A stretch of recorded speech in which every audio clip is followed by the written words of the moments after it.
Welcome to the Meigs County Baseball Game of the Week, live on Total Media Sports YouTube.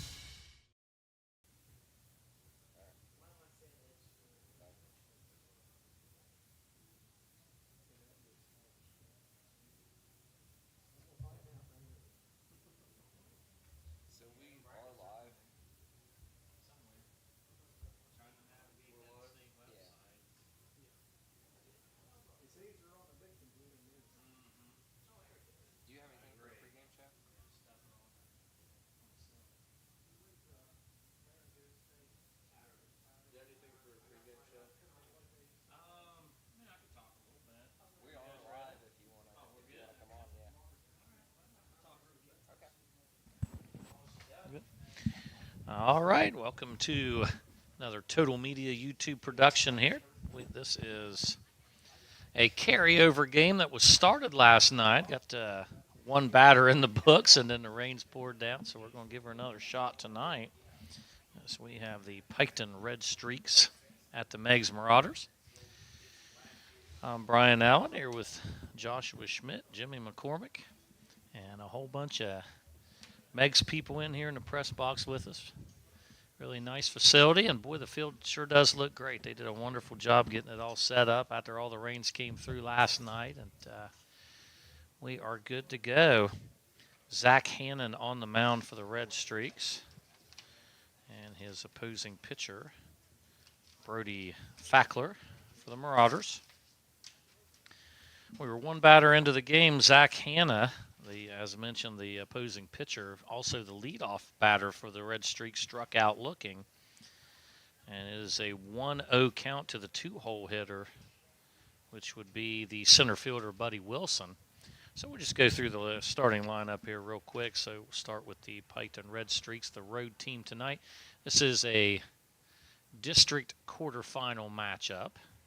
So the winner of this game will head to Paint Stadium for the semifinal and finals of the district over the next week. Those two games will take place. But for the Piketon Red Streaks, leading off, as mentioned, the pitcher Zach Hanna. Batting second, center fielder number 44, Buddy Wilson. In the 3 spot, the shortstop number 14, Jace Ritchie. Batting cleanup for the Red Streaks, their catcher number 2, Grayson Roberts.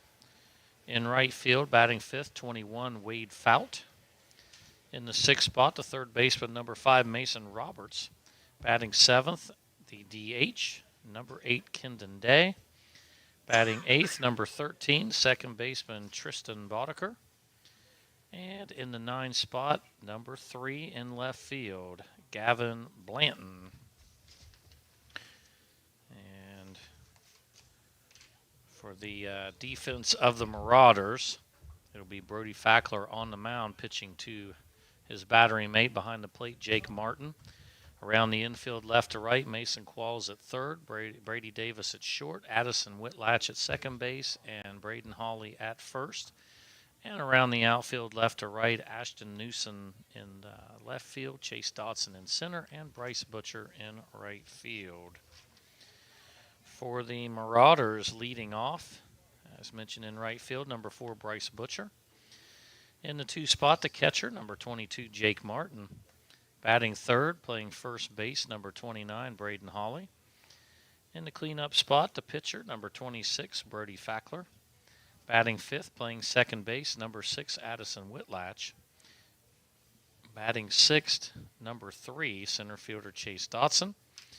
In the 7th spot, the third baseman, number 20, Mason Qualls. Batting eighth, number 1, left fielder Ashton Newsom. And batting ninth, number 10, DH tonight for the Marauders, Lincoln Thomas. And for the Piketon Red Streaks, defensively, Zach Hanna on the mound, his battery mate, catcher Grayson Roberts. Around the infield, third baseman Mason Roberts, as their twin brothers. Grayson behind the plate, Mason at third base. Jace Ritchie at shortstop, Tristan Boddicker at second, and Braylon Oliver at first. In the outfield, Gavin Blanton in left, Buddy Wilson in center, and Wade Fout in right field as We see the umpires and the coaches getting together for the beginning of the game meeting. Oh, okay. The winner of this contest will take on the Lynchburg Clay Tigers at Paint Stadium, and that would be on May 27th, which would be Tuesday of next week, which is when this game was originally set to take place, was last night on Tuesday, so a week in between games as scheduled. Now 6 days in between games. This is a division or a district quarterfinal. Back in olden times of last year, you would have called this a sectional final, but we don't do sectionals anymore with the extra districts, so they just call it a district quarterfinal. And then, of course, you go to district semifinals, and then the two winners of those will take on each other in the district final. So, going over the ground rules, not too much to talk about in this facility for the Marauders, their home field.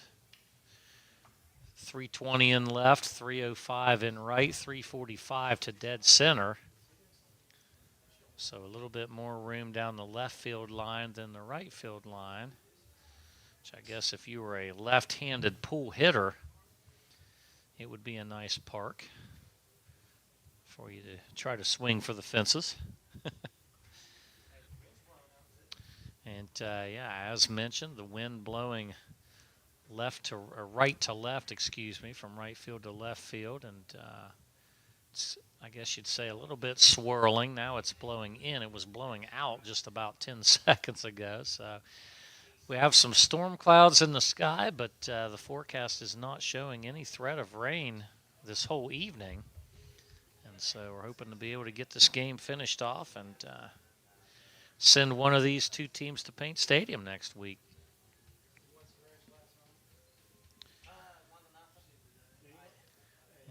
And we should be close to this one. Not sure if we're going to do a national anthem or not. There was a little bit of dispute here in the press box about that. And so we'll take a short break. We'll be ready to get this one started, as it is just about to hit 5 o'clock as we speak. So we'll take a short break. We'll be back ready to get this one started. As you're listening to High School Baseball, this is a Total Media Sports YouTube production. This Meigs County Baseball Game of the Week is made possible by the generosity of the Fraternal Order of the Eagles, RE 2171. We thank them for their incredible support of local youth sports. Crank it up with the Pure Rock Radio Network, your home for classic rock that really rocks. Tune in to Pure Rock 105 and Pure Rock 99.5 for the greatest hits, local sports action, and your favorite morning crew, Porter's Place, featuring Rodney Porterhouse Tomlin, comedian Jay Snide, and the HR chick, Tanya Hatton. From Bobcats football and basketball to unbeatable giveaways, we've got your back. Pure Rock Radio Network, where local voices meet legendary rock. Pure Rock 105 and Pure Rock 99.5. Turn it up.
Actually, these are two teams that are in the Total Media Sports broadcast area. The Piketon Red Streaks along with the Meigs Marauders. So we're happy to have anybody listening in for either one of these two teams. One of these teams will head to Paint Stadium next week for the district semifinals, and of course that's always a fun place to cover a game, to watch a game, to play a game. And so both of these teams are going to be excited tonight. Piketon coming in with a record of 6-14. Meigs coming in with a record of 9-13. But as everybody knows, when you hit tournament play, the records are meaningless. You're 0-0 every night, just trying to win in advance. On the mound for the Marauders, number 26, Brody Fackler getting his warm-up pitches in. Jake Martin behind the plate, as I believe both the starting pitchers from last night's game still working tonight, as we only saw one batter in the game. Zach Hanna started the game with a strikeout looking, and so Buddy Wilson will be the batter. It'll be 1-2-3 to start the game with the one already out. So Buddy Wilson and Jace Ritchie in the 2 and the 3 spot in the order. We're in the top of the first inning, one out, and it's a 1-0 count to Buddy Wilson.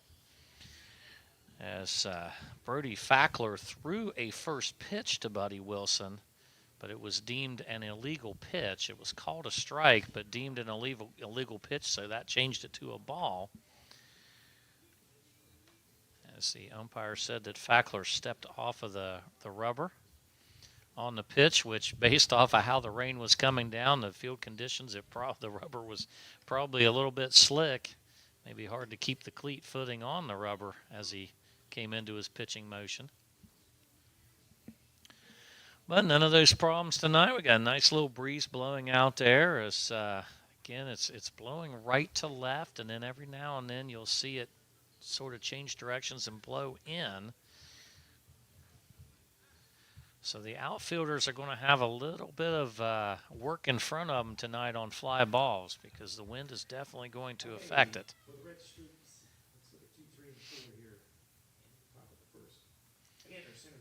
All right, and we're ready to go. This is center fielder Buddy Wilson with a 1-0 count and one out as we resume play in the top of the first inning. Happy to have you here. Total Media YouTube. We've been covering games all over a multi-county area. The Tornado softball team tonight in action at Rio Grande, as this is called a strike. Evens the count at 1-1 to Buddy Wilson. Fackler back on the rubber. And from the windup, here's the pitch taken outside. Now 2-1.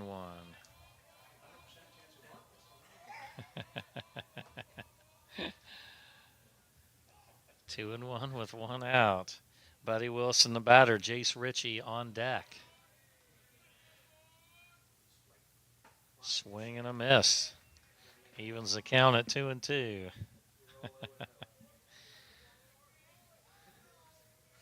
Buddy Wilson steps back in. He's ready to go. Fackler will wind and deliver. And right on the outside corner, it's another backwards K. That's 2 strikeouts to begin the contest for Brody Fackler. Jace Ritchie now the batter.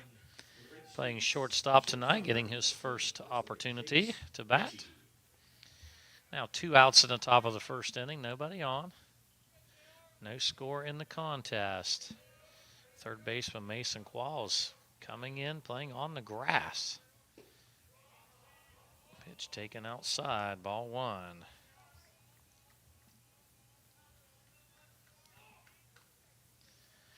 Brody Fackler back on the mound. He's ready to go. Here's the pitch. Taken on the outside corner. He's painting that outside corner here early in the game. Trying to stay away from those right-handed batters. 1-1 the count. And here's the pitch, swing and a miss. Goes from the outside corner for the first strike, works on the inside for strike 2. Fackler trying to work both sides of the plate. And time called by the batter. So it looked like Fackler and Jake Martin trying to get the signal correct here for the pitch. And here we go. Fackler's ready. 1-2 pitch taken high. Evens the count at 2-2 to Jace Ritchie.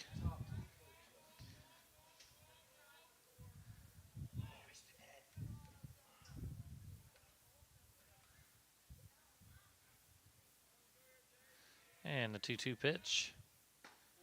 Oh, right there again on the outside corner, and it is 3 strikeouts to begin the contest for Brody Fackler, all looking. And so after the top of the first, no runs, no hits, nobody left on. We'll head to the bottom of the first inning. No score between the Piketon Red Streaks and the Meigs Marauders here on Total Media Sports YouTube.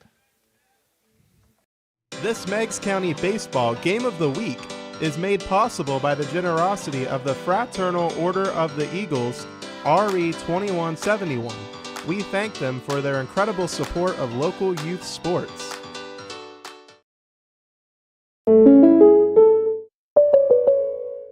Robin Fowler State Farm wishes all players, coaches, families, and fans a great season. With offices in Middleport and Gallipolis, our team is here to help you protect the things that mean the most to you. We believe in supporting our community and helping life go right. Visit us at agentrobinfowler.com, text us at 740-446-4191, or better yet, stop by. Like a good neighbor, Robin Fowler State Farm is there.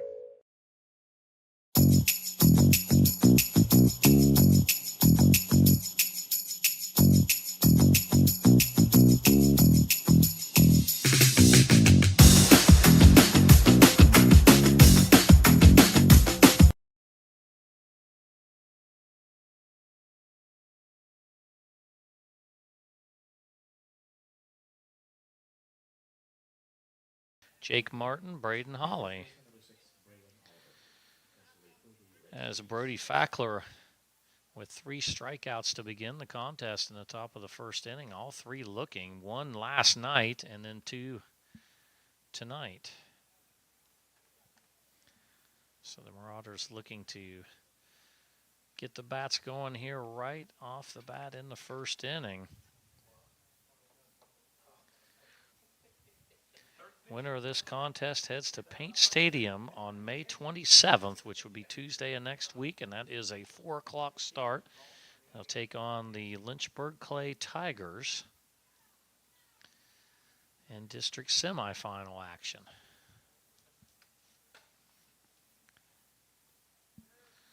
And Zach Hanna on the mound for the Tigers, pitching to Grayson Roberts behind the plate, Mason Roberts at third, Jace Ritchie at short, Tristan Boddicker at second, Braylon Oliver at first. In the outfield, Gavin Blanton in left, Buddy Wilson in center, Wade Fout in right field, and we are good to go. Bryce Butcher will step in, playing right field tonight. Lefty on the mound, Zach Hannon. And he's ready to go. Both corner infielders on the grass as the first pitch taken inside. We saw this in the top of the first inning. The Marauders would move the third baseman Mason Qualls up onto the grass. And now for Piketon, both corner infielders coming up. 1-0 the count to Butcher.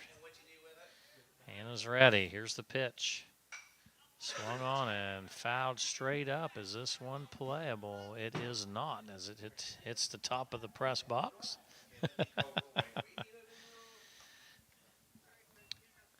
And the count now 1-1.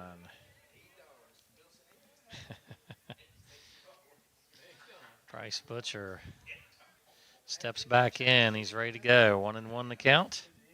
No out, nobody on here in the bottom of the first inning. No score between the Piketon Red Streaks and the Meigs Marauders. In a game continued from last night. Here's the pitch. Taken just a hair low, 2-1 the count.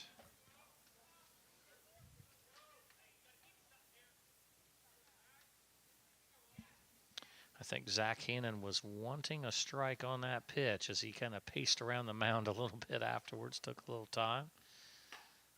Outside corner evens the count at 2-2. As the umpire has shown with both pitchers, he is going to give them that outside corner against right-handed batters.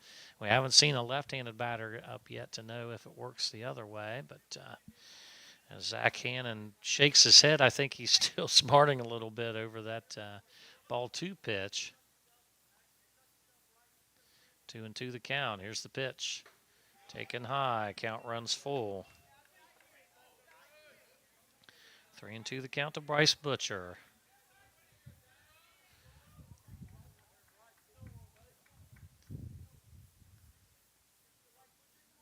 And the payoff pitch. Swung and fouled back. Butcher stays alive. Count remains 3-2.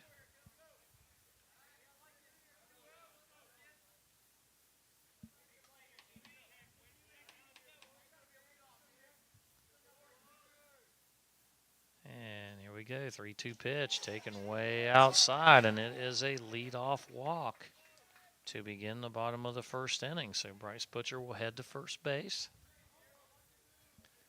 Good at bat. He was able to run it to a full count, fouled off a pitch. And the next pitch way high and outside, not a competitive pitch, and so Bryce Butcher takes a walk, and the leadoff man is on for the Marauders, Jake Martin, the batter. Jake Martin waving the bat over top of his head. Here's the pitch. He's going to take the first pitch low for ball 1. 1-0 the count. Braden Hawley on deck. Brady Fackler in the hole for the Marauders. As Butcher leads off of first base, not a big lead, and this one very inside. Now a 2-0 count. As Zach Hanna trying to maybe get his arm loosened up a little bit, get his control working. 2-0 the count to Jake Martin. Here's the pitch. And this one belted. It's a base hit, and this one will get cut off as Butcher will stop at second. So 2 on. Jake Martin with a single, a sharp single to right field. Now runners on first and second, nobody out. Braden Hawley, the batter. First baseman Braden Hawley. And the catcher Grayson Roberts will head to the mound to talk to Zach Hanna. That was a 2-0 count to Jake Martin, so Hanna has to feel like, well, I gave him 2 balls. He didn't bite on those. I throw one right over the heart of the plate, and he belts it into right field. Maybe makes you a little bit gun-shy. All right, so 2 on, nobody out. Braden Hawley, the batter. Marauders threatening to score right away here in the bottom of the first inning. Piketon with 3 strikeouts to begin the game in the top of the first. Marauders trying to strike and draw first blood as this pitch is taken high. Ball 1 to Braden Hawley. Brady Fackler on deck. And now we're going to get a meeting of them on the mound as the coach is going to head out and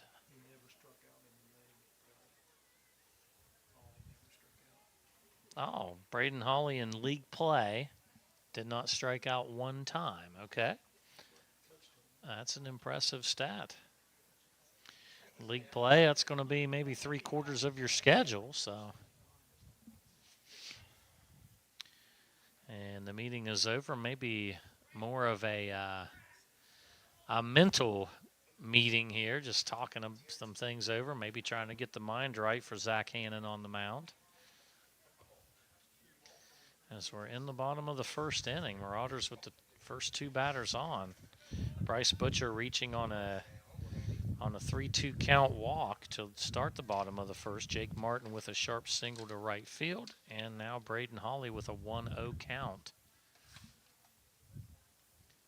And here's the pitch. Showing bunt. He pulls it back as it bounces in. And the count now 2-0 to Braden Hawley. Brody Fackler on deck. Addison Whitlatch in the hole.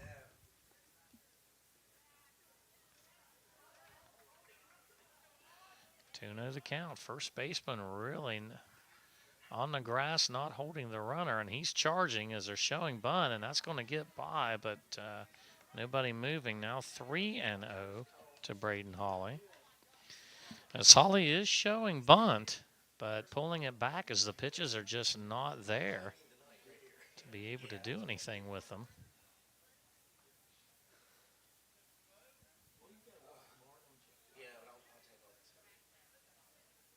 Showing bunt again on a 3-0 count and takes it inside. This is a called strike. So now 3-1. Taking all the way, showing bunt, but then pulling back right at the release of the pitch. So really taking all the way on a 3-0 count. Now a 3-1 count.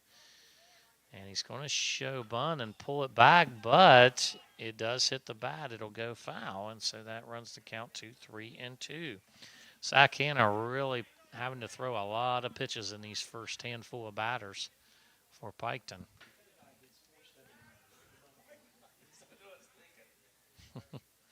3-2 the count, as Braden Hawley has shown bunt on every single pitch, and really none of them have been over the strike zone.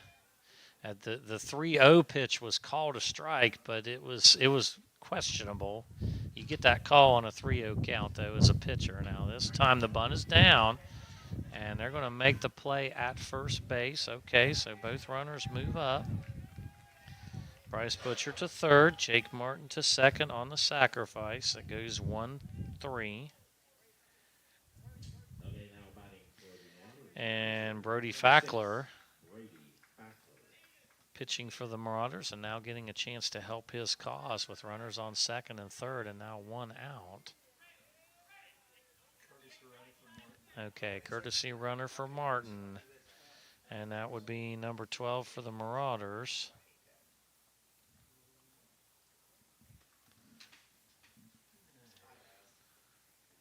Number 12. Yeah, I've got it here on my phone. Number 12 would be Aiden Pierce. Aiden Pierce running at second base now. Bryce Butcher at third. Now one out. Brody Fackler, the batter. And Zach Hanna from the stretch. Here's the pitch. And put into play. This is going to score a run as the throw comes to first and now heading to third on the play. And the throw gets away again and now heading home. And that's going to score a second run. All right, so that'll be a single RBI for Fackler. As that goes right, it's 6-3, but he gets the RBI on the first run scored. He doesn't get the RBI on the second run, as that was on a throwing error. So Bryce Butcher scores to make it 1-0. Jake Martin scores, or not Jake Martin, the courtesy runner Aiden Pierce scores to make it 2-0. And now with two outs, Addison Whitlatch the batter. And the base is now clear. 2-0 Marauders. Takes the first pitch. I believe that was called ball one. 1-0 count now to Whitlatch. Chase Dotson on deck. Mason Qualls in the hole for the Marauders, who lead now 2-0. Taken inside. Now 2-0. As Zach Hanna just really struggling with control here in the first inning. He's been all over the place. And it's called strike on the inside corner. Umpire giving a very liberally wide strike zone on both sides of the plate. This one taken high, 3-1. We saw that at the top of the first inning, too. To be fair, Brody Fackler got some calls on the outside corner as well.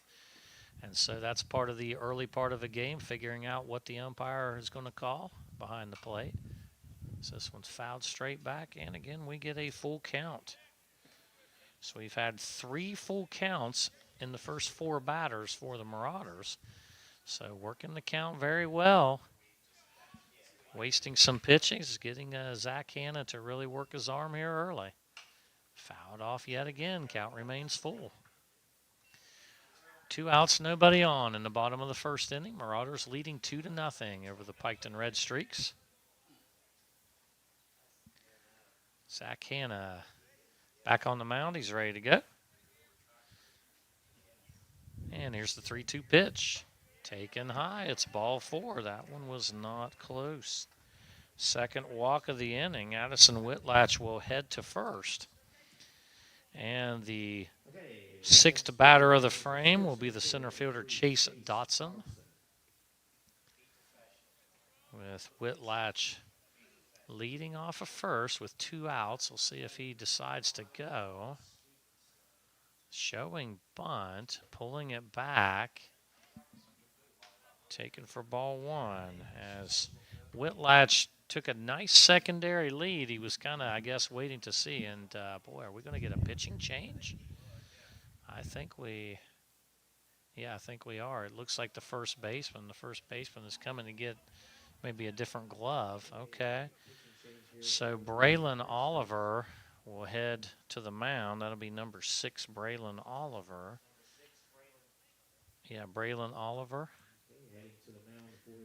And Zach Hanna will head back over to first base. So just a straight switch here with Braylon Oliver going to the mound, Zach Hanna replacing him at first base. And so Braylon Oliver will get some warm-up pitches, and we'll take a short break here. It's 2-0 Marauders with 2 outs here in the bottom of the first inning, 1 on, and we're going to have a pitching change. So we'll take a 1-minute timeout here on Total Media Sports YouTube. Did you know Jackson is home to a locally owned and operated full-service print shop? Zip Printing covers all your print, signage, and design needs. From business cards, booklets, and posters to yard signs, banners, screen-printed t-shirts, oversized signage, and more. We can help you or your business advertise and look good doing it. Zip Printing also offers logo design. Allow us to assist you in building or elevating your brand today. Zip Printing is located in the Stockmeister Plaza at 708 East Main Street in Jackson, Ohio. So stop in or give us a call at 740-286-3023. Ready for a movie night? Head to Silver Screen 7 in Gallipolis. With 7 screens showcasing the latest blockbusters and fan favorites, there's something for everyone. Enjoy comfy seats, affordable tickets, and fresh, buttery popcorn that hits the spot. Located at 1284 Jackson Pike, it's your local destination for cinematic fun. Check showtimes and buy tickets at silverscreen7.com or follow us on Facebook. Silver Screen 7, where Gallipolis comes to watch.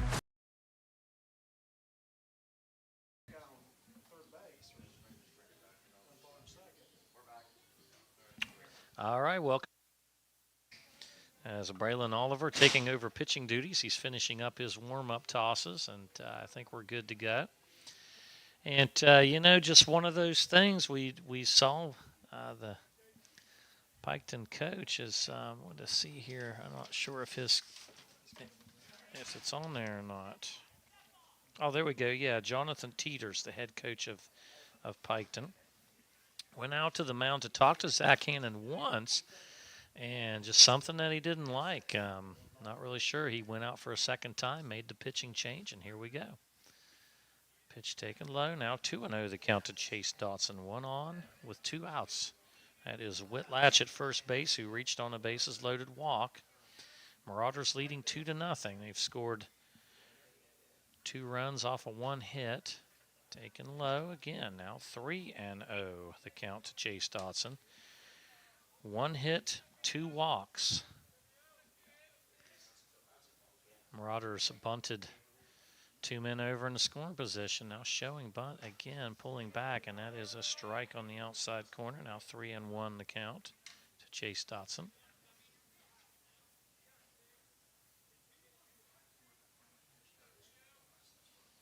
Three and 1 count. Here's the pitch. Outside corner, 3-2. Yeah, I agree. You take off, and the umpire's going to want to make that call. He did start kind of trotting towards first base. Well, Chase Dotson now a full count.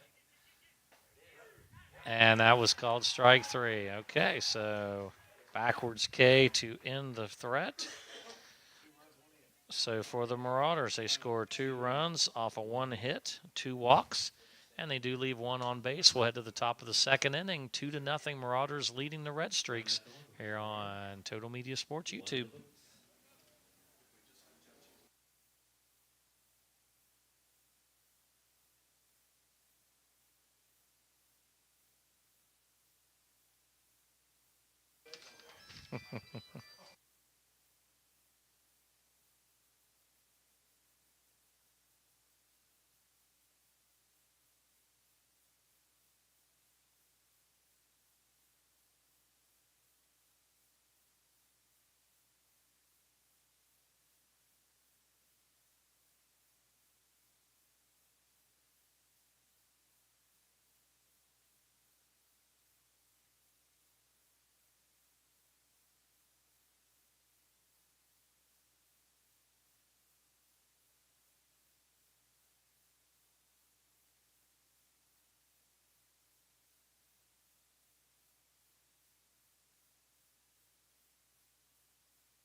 This Meigs County Baseball Game of the Week is made possible by the generosity of the Fraternal Order of the Eagles, RE 2171.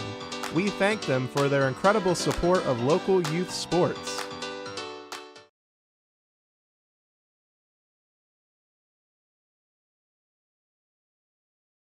Batters, Grayson Roberts, Wade Fout, Mason Roberts, as it is now a 1-1 count to Grayson Roberts. He took the first pitch for a ball, second pitch on the outside corner for a strike. Brody Fackler out on the mound for his second inning of work, swing and a miss. And now the count 1-2. 2-0, Marauders leading the Red Streaks as they scored 2 runs in the bottom of the first inning off of a hit and 2 walks. And here's the 2-2 pitch, or the 1-2 pitch. Now it's 2-2.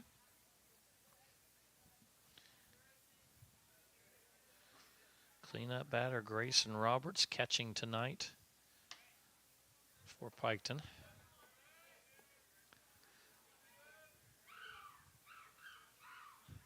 Two-two count. Here's the pitch. Foul away. Count remains 2-2.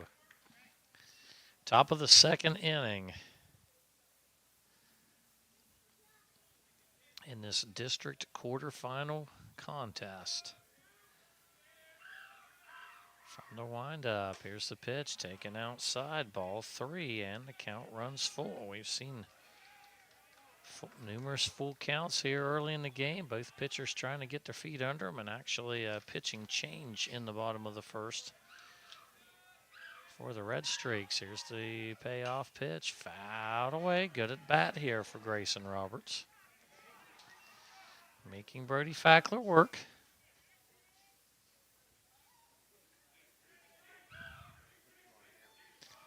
Here's the 3-2 pitch. And taken high, ball 4. Lead off walk. And Rick Ash and I make this comment all the time. When you watch high school baseball and softball, you put the leadoff man on. It doesn't matter how he gets there. A walk, a hit batsman, a base hit. They come around to score more often than not. So Grayson Roberts now on to lead off the top of the second inning. Wade Fout, the batter, takes the first pitch for strike 1. Good first pitch. Now 0-1 the count. Brody Fackler from the stretch for the first time. Runner on first, nobody out. Top of the second, Marauders leading 2-0. Here's the 0-1 pitch taken high. Evens the count at 1-1. It's now Fackler trying to get his control straightened out. I would say it's probably tough to warm up the night before and be all ready to go and loose and good, and then you have to take the rest of the night off, come back the next night and get yourself all loose and ready to go again. It would seem like that would be a little bit of a challenge. 1-1 the count. Fackler making the throw over to first base, but Roberts not really a big lead. 1-1 pitch showing bunt. He's going to put it down the first base line, and the throw high, but a nice play by Braden Hawley to get up in the air, make the catch, get his foot down on the base, and that was a nice play. So that goes as a sacrifice 1-3. Grayson Roberts moves to second base. And now with one away, Mason Roberts the batter. Grayson Roberts and Mason Roberts, twin brothers. I believe I was told that they're both seniors. I think somebody told me that last night. First pitch taken outside, ball one. Kendon Day on deck for the Red Streaks. Tristan Boddicker in the hole. 1-0 the count. One out, runner on second base in the top of the second inning. Here's the pitch. Fouled off, evens the count at 1-1. And you look at the records of these two respective teams. Piketon at 6-14, Meigs at 9-13, but both teams playing in competitive conferences, and strength of schedule can play a factor in situations like that. Here's the 1-1 pitch. Taken high, 2-1. But no matter the record, whoever wins this contest is heading to Paint Stadium next week, which is always a thrill in the southeastern region.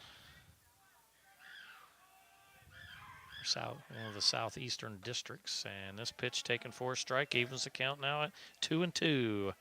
2-2 to Mason Roberts. One out, runner on second base. Marauders leading 2-0.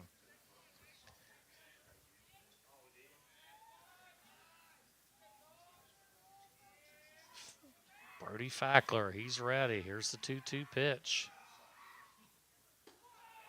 Ooh, taken just a hair high, and again, the count runs full. Two batters out of the first three here in the top of the second get the count full.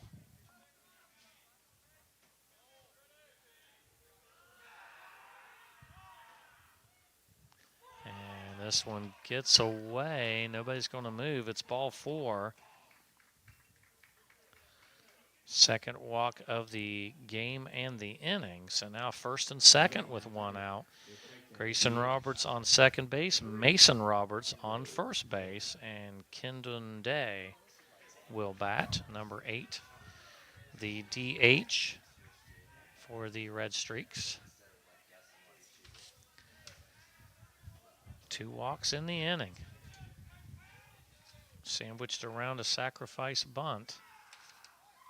Showing bunt, taking the pitch high for ball one is Kendon Day, the 7 batter for Piketon. Brody Fackler back on the mound. He's ready. And here's the pitch, showing bunt again. This one bounces in, now a 2-0 count.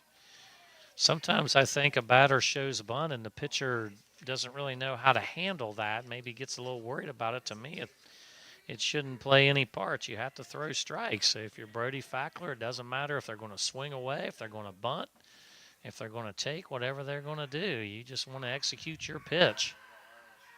Showing bunt yet again on a 2-0 count. This is a strike. 2-1 the call now to Kendon Day.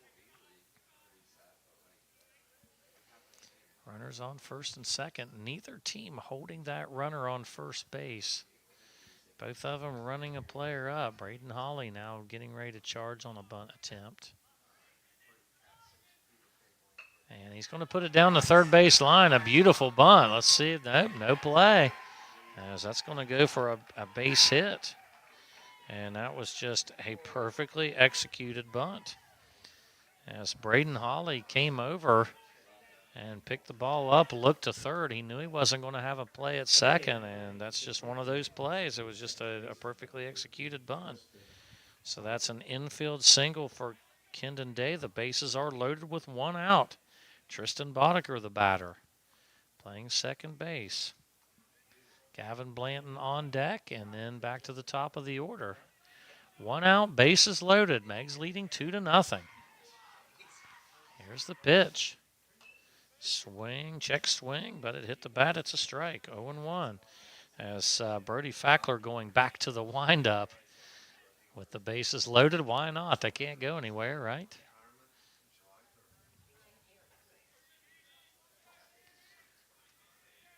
Oh, 0-1 the count.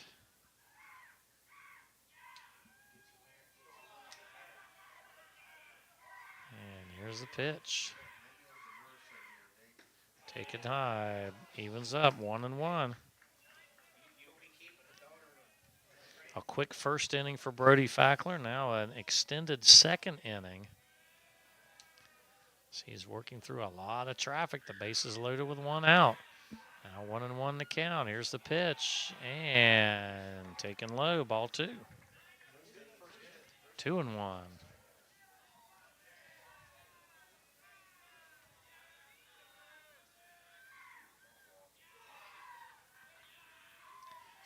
2-1. There's the pitch, fouled off yet again. 2-2. As you can see, Tristan Boddicker trying to get the timing down. Both of the foul balls, he's been just a little bit behind.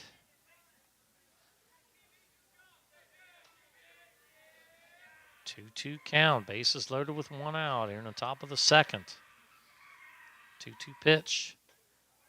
Taken outside, and again the count runs full.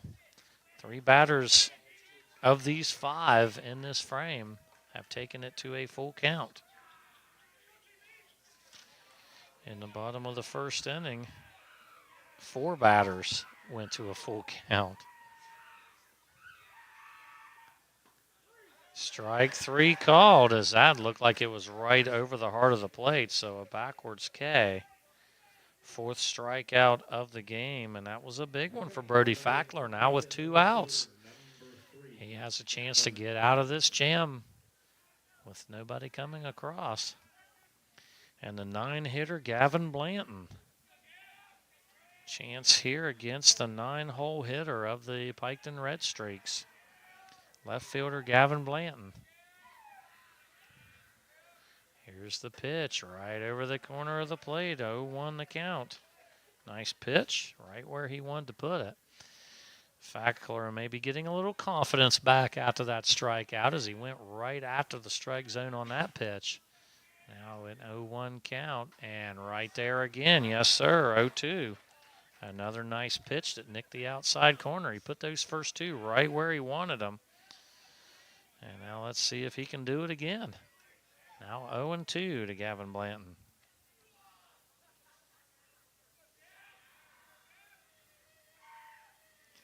Here's the pitch. Taken high, 1-2. Good pitch there, trying to get him to chase. Nice job by Gavin Blanton to take there, as that one was definitely high. Now 1-2. 2 outs, bases loaded. Top of the second. Curves over the plate for strike 3 as he threw the off speed. 5 strikeouts in the game, and all 5 of them looking. And so after 1.5 innings of play, score remains 2-0 Marauders, as we had no runs, no hits, 2 walks, and 3 left on, it was 1 hit. So no runs, 1 hit, 2 walks, 3 left on base, and we'll head to the bottom of the second inning. Score remains 2-0 Meigs over Piketon here on Total Media Sports YouTube.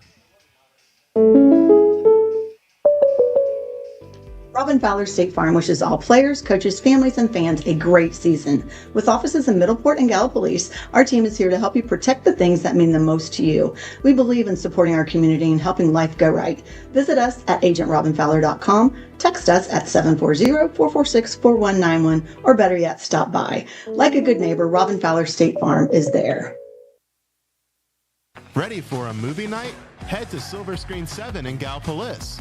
With 7 screens showcasing the latest blockbusters and fan favorites, there's something for everyone. Enjoy comfy seats, affordable tickets, and fresh, buttery popcorn that hits the spot. Located at 1284 Jackson Pike, it's your local destination for cinematic fun. Check showtimes and buy tickets at silverscreen7.com or follow us on Facebook. Silver Screen 7, where Gallipolis comes to watch.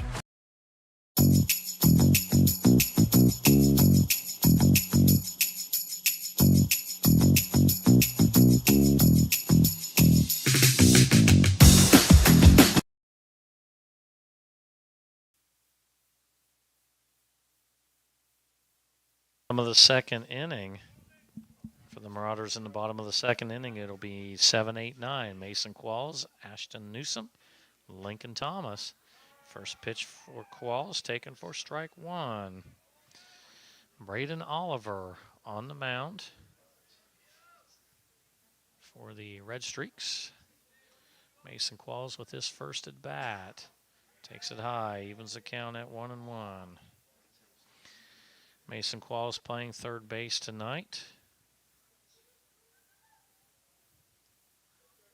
1-1 count. Meigs leading 2-0. And a hot shot to the shortstop. Nice play. Jace Ritchie with the throw to first base. And they're going to say yes, his foot was on before it left. Okay, it was close. 6-3, but the umpire was very sure that he had touched the base before the foot came off. It was close. All right, Ashton Newsom, the batter.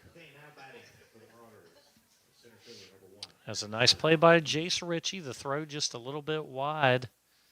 And now we're going to get a talk over here. We're going to get a discussion between the three umpires. As it's a three-man crew for these tournament games. Typically you see a two-man crew for high school, but they bring the third one in.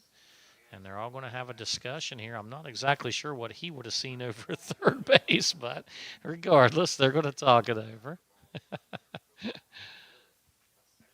And they're going to uphold the call and say still out. Okay.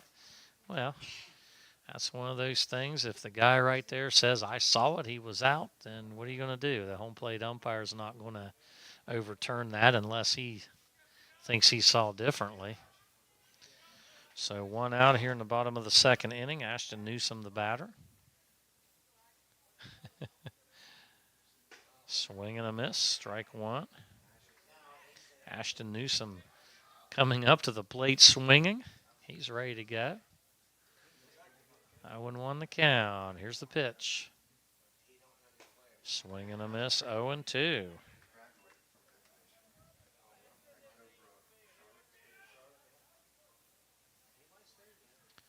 One out, nobody on. 0-2 count to Newsom. Here's the pitch. Takes for ball one. Now 1-2. Lincoln Thomas on deck for the Marauders. Should somebody reach, we'd go back to the top of the order to Bryce Butcher.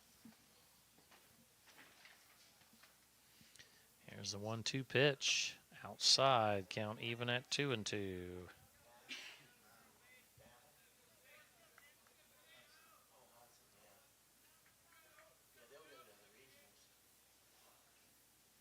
Two-two pitch. High and inside, and the count runs full. We've heard that one before. 3-2 count. It was 0-2. Now it's 3-2.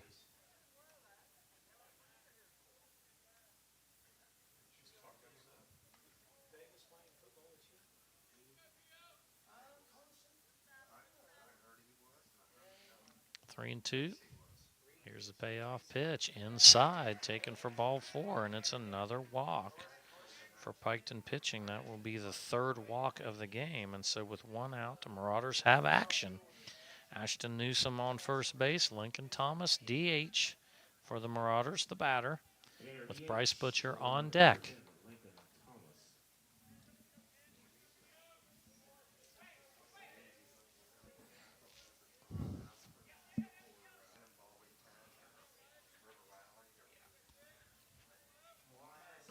And here we go. From the stretch, Oliver swing and a miss by Lincoln Thomas. 0-1 the count to the 9-hole hitter, the DH. Ashton Newsom leading off of first base. Not a big lead. 0-1 pitch taken high. Evens the count at 1-1.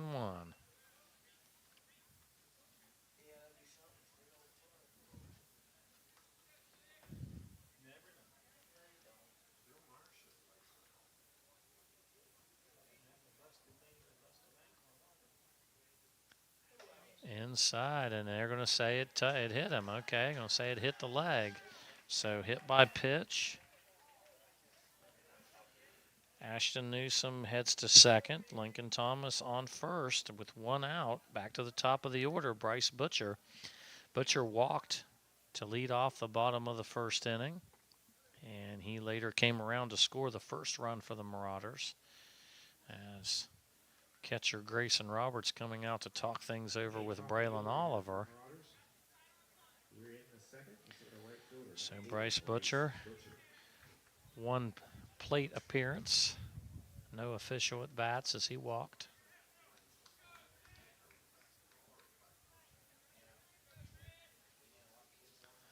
Runner on first and second, one out. Meigs leading 2-0, looking for more, fouled away. 0-1 the count.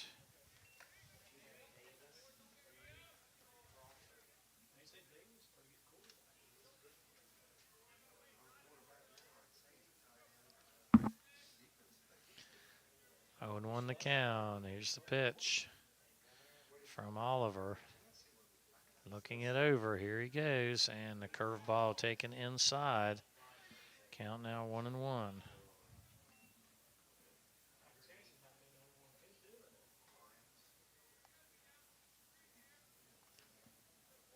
1-1 to count to Bryce Butcher. Here's the pitch. Taken high. Now 2-1.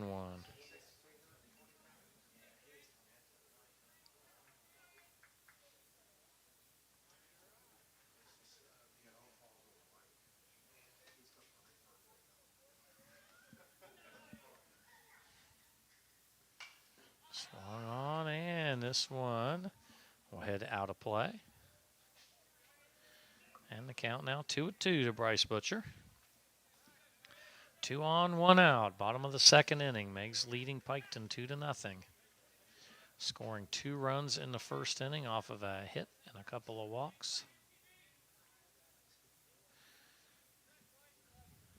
Now with a walk and a hit batsman. And again fouled off. 2-2 the count still.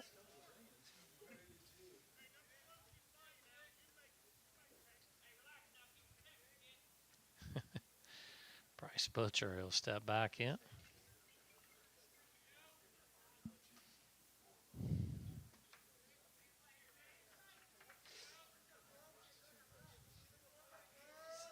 Two and two the count. Here's the pitch inside, and again the count runs full.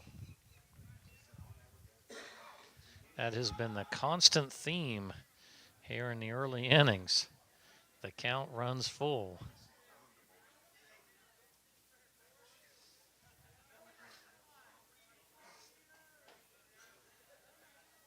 Three and two. Here's the pitch. Belted to left field. Gavin Blanton going back. He'll make the catch as both runners will head back. Fly out 7. And now with 2 outs in the inning, Jake Martin will bat. Runners on first and second now with 2 gone. Jake Martin with a single to right field. He later came around to score the second run of the game for the Marauders. Now looking for a 2-out RBI.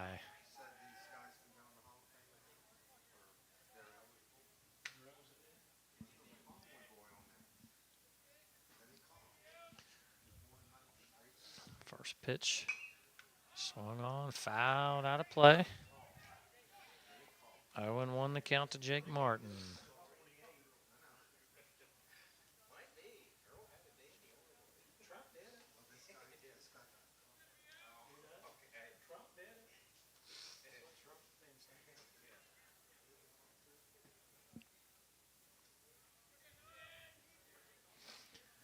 The 0-1 pitch.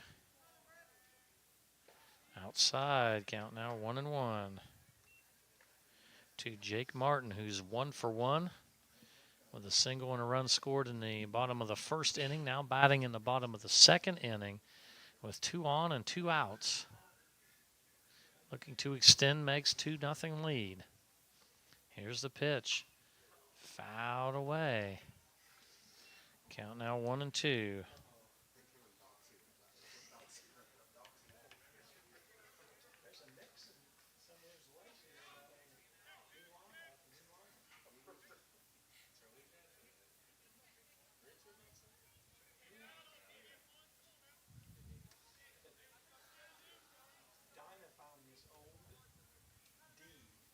Here's the 1-2 pitch. Swing and a miss, and that'll do it. A swinging strikeout ends the threat. Second strikeout for Braylon Oliver. And so for the Marauders, no runs, no hits, 2 free passes, and 2 left on base. We'll head to the top of the third inning. Score remains 2-0 Marauders here on Total Media Sports YouTube. This Meigs County Baseball Game of the Week is made possible by the generosity of the Fraternal Order of the Eagles, RE 2171. We thank them for their incredible support of local youth sports. Crank it up with the Pure Rock Radio Network, your home for classic rock that really rocks. Tune in to Pure Rock 105 and Pure Rock 99.5 for the greatest hits, local sports action, and your favorite morning crew, Porter's Place, featuring Rodney Porterhouse Tomlin, comedian Jay Snide, and the HR chick, Tanya Hatton. From Bobcats football and basketball to unbeatable giveaways, we've got your back. Pure Rock Radio Network, where local voices meet legendary rock.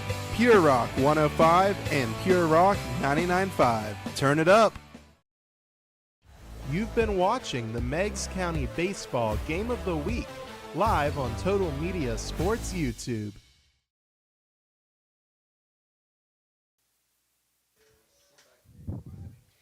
And here we go into the top of the third inning. It is the top of the order for the Red Streaks. 1, 2, 3.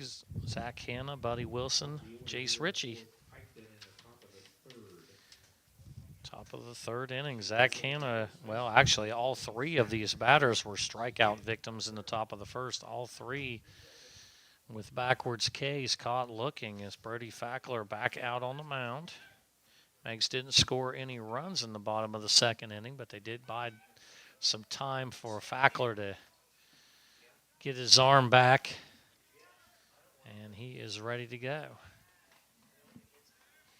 2-0, Marauders leading here in the top of the third inning. As Piketon loaded the bases with 1 out in the top of the second inning off of 2 walks and a single, an infield single on a bunt. But all 3 runners were stranded with back-to-back Ks to end the threat. And now nobody on. Fackler delivers, fouled away to Zach Hanna. Zach Hanna was the pitcher for the Red Streaks at the beginning of the game, and he is the pitcher of record. He was replaced in the bottom of the first inning by the first baseman, Braylon Oliver, who remained on the mound for the remainder of the first and into the second as that pitch is in the dirt now. 1-1 the count to Zach Hanna. And Braylon Oliver has performed very well, holding the Marauders scoreless. The first 2 runs had already come across the plate before he took over pitching duties Fouled away by Zach Hanna. Now 0-2 the count.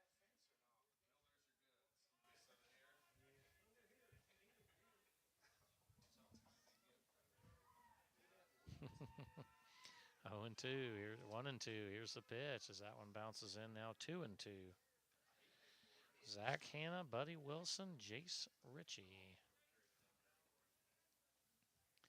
So Red Streaks try to climb back into this one. 2 and 2 the count.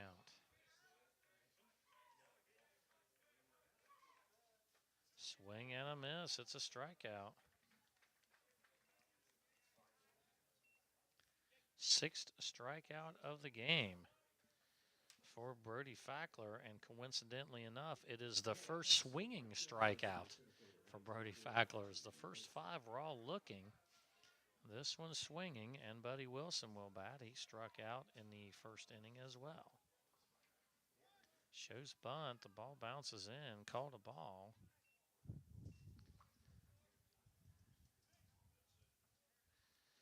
Winner of this game heads to Paint Stadium on Tuesday of next week, a 4 o'clock contest to take on the Lynchburg Clay Tigers, who were victorious last night, which is when this game originally began, before it was rained out. 2-0. Oh, okay, Lynchburg Clay had a bye, I should say. They were not victorious last night. They had a bye straight into the semis. Well, that doesn't sound as exciting. All right, 2-0 the count. Swung on in, fouled away, 2-1.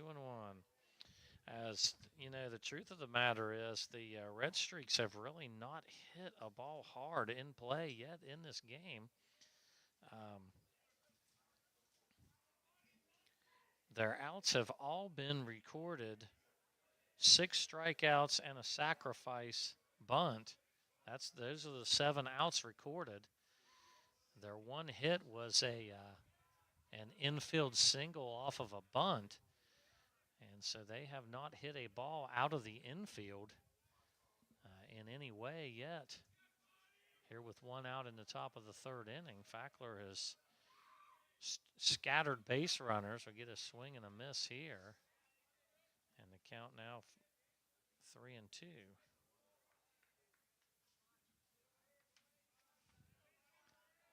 Yep, full count. 3-2 the count to Buddy Wilson with 1 out. In the top of the 3rd, here's the payoff pitch. This one's belted. This is going to be a foul ball and out of play as it hit the top of the fence. And the first baseman, Braden Hawley, kind of went into the fence a little bit. He looks to be okay. So no play on that one. Count remains full at 3-2 with 1 out.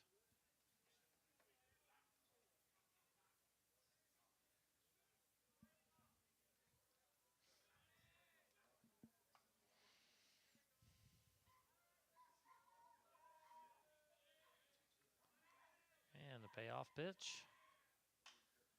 Pelted to left field. And no, not left field. I thought it was going to left field. That ball just took off and curled away. I thought that was going to be in play originally, but it went flying to the left and out of play. Count remains 3-2. And we'll do it again. Fackler back out on the mound. Buddy Wilson, the batter, 0 for 1 with a strikeout.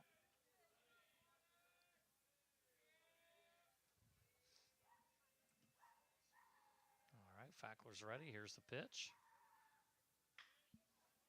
And it's a base hit down the 3rd base line, and Wilson's going to hold. So Wilson reaches on a single down the 3rd base line.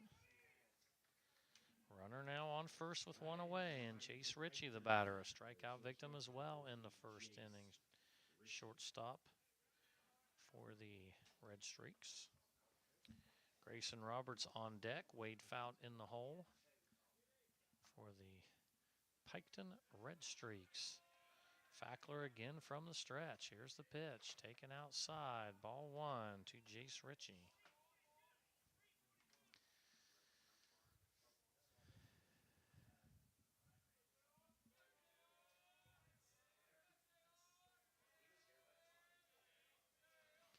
1-0 the count. And runner takes off, but fouled away. 1-1 is a nice jump for Buddy Wilson.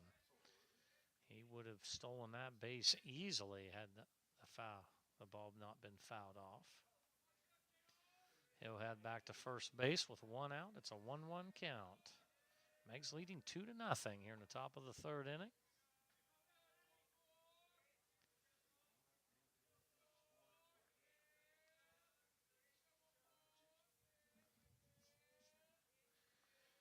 And we're ready. Here's the pitch. Taken for a strike. Now 1-2. So that was an off-speed pitch. Took a little bit off of that one. Now 1-2 the count. Fackler ahead. Really, the pitching in this contest for both sides, they have worked from behind in the count throughout. Not very many 0-2, 1-2 counts. Throw over to first, and a close play. They're going to say he got him. Going to say the hand came off. And yeah, I think that he slid off the base. I think they got it right. The first base umpire tonight has had some tough calls. I think he's getting them all. Now they're going to change it. They're going to say safe. I thought he had it right. I thought the hand came off the base, but they're going to reverse the original call and say no. So, okay.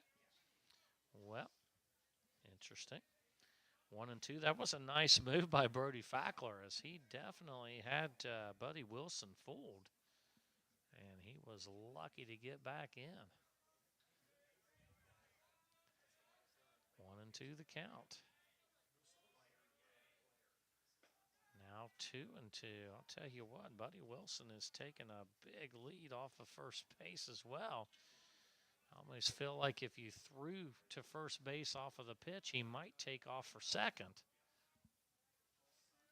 2-2 the count from the stretch. Here's the pitch. He's going. Swing and a miss for the strikeout. And the base is stolen. Buddy Wilson will end up on second base with a stolen base. Strikeout swinging. The 7th strikeout for Fackler, as he is racking them up. 7 of his 8 outs recorded via strikeout.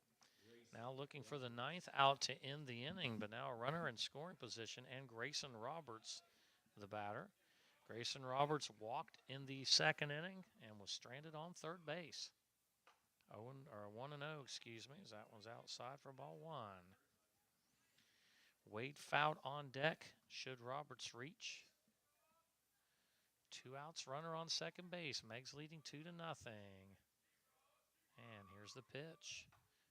Strike, yep, that one was right there. A little bit of a delay on the strike call, which I was told by Mr. Rick Ash that is how the umpires are taught in all the umpiring classes. Delay on the strike call.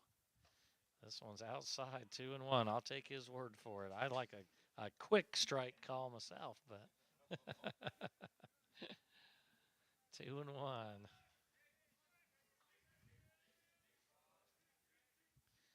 Here's the pitch. This one's way outside. Now 3-1. With first base open, you just wonder if maybe they're kind of trying to work away from the Roberts twins. 2 seniors, 2 of the better players on this Piketon team. Twin brothers, Grayson and Mason Roberts. 3-1 count, and this one put into play. Second baseman going to gobble it up, head to first, as that's Addison Whitlatch to Braden Hawley. So 4-3 on the put out, and that'll end it. So for Piketon, they get no runs, 1 hit, and 1 left on base. And we'll head to the bottom of the third inning. Still 2-0, Meigs leading here on Total Media Sports YouTube. This Meigs County Baseball Game of the Week is made possible by the generosity of the Fraternal Order of the Eagles, RE 2171. We thank them for their incredible support of local youth sports. Crank it up with the Pure Rock Radio Network, your home for classic rock that really rocks. Tune in to Pure Rock 105 and Pure Rock 99.5 for the greatest hits, local sports action, and your favorite morning crew, Porter's Place, featuring Rodney Porterhouse Tomlin, comedian Jay Snide, and the HR chick, Tanya Hatton. From Bobcats football and basketball to unbeatable giveaways, we've got your back. Pure Rock Radio Network, where local voices meet legendary rock. Pure Rock 105 and Pure Rock 99.5. Turn it up. This Meigs County Baseball Game of the Week is made possible by the generosity of the Fraternal Order of the Eagles, RE 2171. We thank them for their incredible support of local youth sports.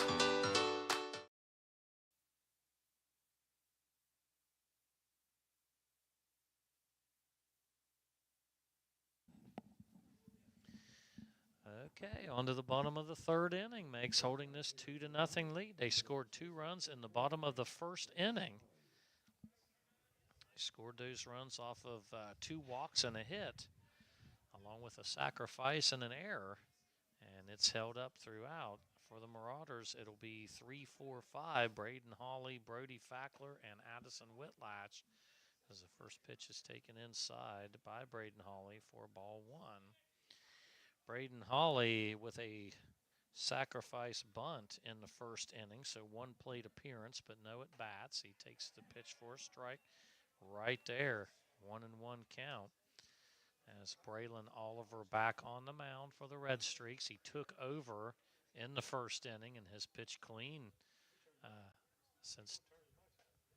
And a nice outside corner pitch, 1-2 the count.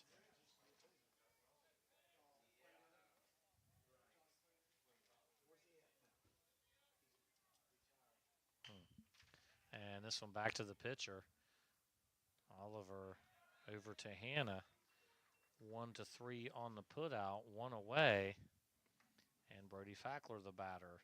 Fackler grounded out to the shortstop, Jace Ritchie, and it did score a run. Meigs had runners on second and third with 1 away, and a shot to the shortstop, Jace Ritchie, scored the run from third base, and then on the throw back to third base for the runner advancing, it got away, and the second run, Jake Martin was able to score off of that error.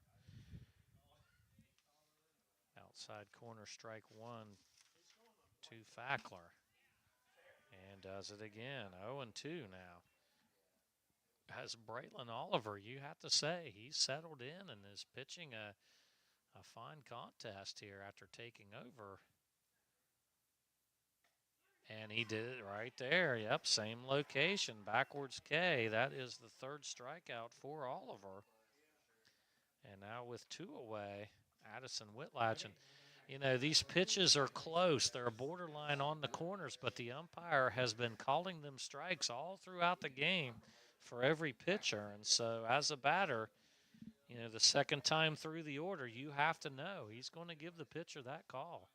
Swing and a miss, off-speed pitch that just curved away from the bat. 0-1 the count to Addison Whitlatch. He walked in the first inning and was later stranded on first base. This one bounces in, evens the count at 1-1. Braylon Oliver also working quickly as well. I've noticed he's sped himself up a little bit here in the last couple of innings. And here we go. Nobody on, 2 outs, 1-1, fouled away. Now 1-2 to Addison Whitlatch. Chase Dotson on deck. Should Whitlatch reach, with Mesa Qualls in the hole for the Marauders, who lead 2-0 here in the bottom of the third inning. 1-2 pitch. Right there. Another off-speed pitch that broke right over the plate. Another backwards K. It's back-to-back strikeouts to end it. So for the Marauders, no runs, no hits, nobody left on base. And we'll head to the top of the fourth inning. 2-0 Marauders here on Total Media Sports YouTube. This Meigs County Baseball Game of the Week is made possible by the generosity of the Fraternal Order of the Eagles, RE 2171. We thank them for their incredible support of local youth sports. Crank it up with the Pure Rock Radio Network, your home for classic rock that really rocks. Tune in to Pure Rock 105 and Pure Rock 99.5 for the greatest hits, local sports action, and your favorite morning crew, Porter's Place, featuring Rodney Porterhouse Tomlin, comedian Jay Snide, and the HR chick, Tanya Hatton. From Bobcats football and basketball to unbeatable giveaways, we've got your back. Pure Rock Radio Network, where local voices meet legendary rock. Pure Rock 105 and Pure Rock 99.5. Turn it up.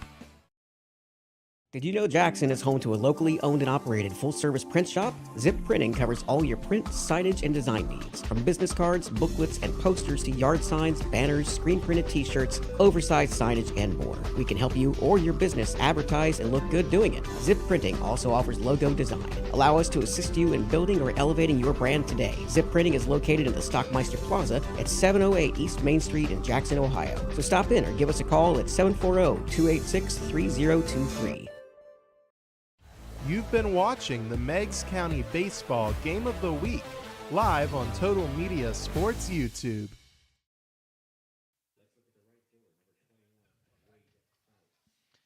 All right, here we go. On to the fourth inning.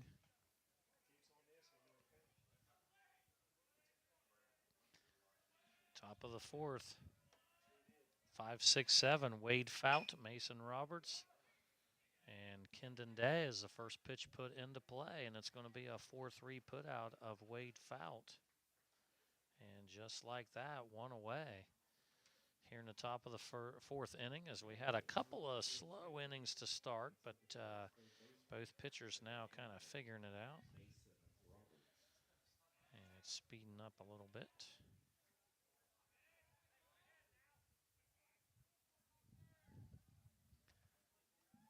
Mason Roberts, the batter, walked in the second inning, later stranded on second base. Swing and a miss. Strike one.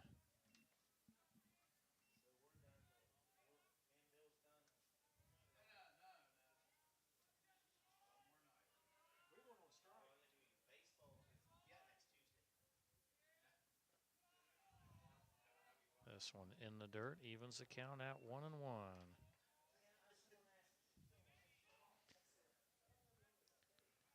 As, oh boy, in the top of the second inning, or seventh inning, Portsmouth Clay leading the Tornadoes 5-2 out at Rio Grande. Rick Ash bringing that one. Bases loaded for the Tornadoes. Here it's 2-0 Marauders. A 1-2 count to Mason Roberts.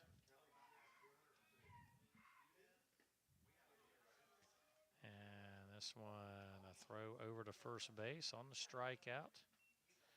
Gets away, but the throw made. And the 8th strikeout for Brody Fackler.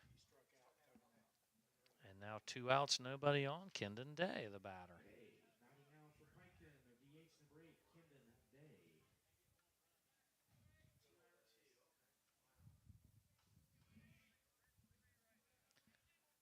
Kendon Day, 1 for 1 with a single in the second inning.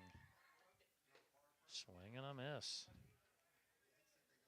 0-1 the count.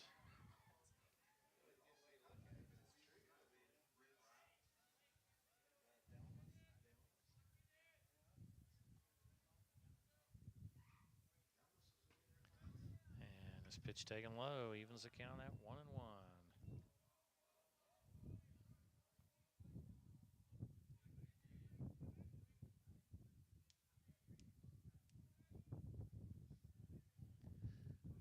The count. Here's the pitch.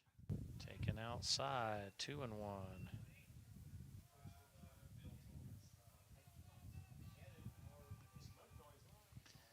Fackler back on the mound. He's ready to go. 2-1 the count. 2 outs, nobody on. Top of the fourth inning. Here's the pitch.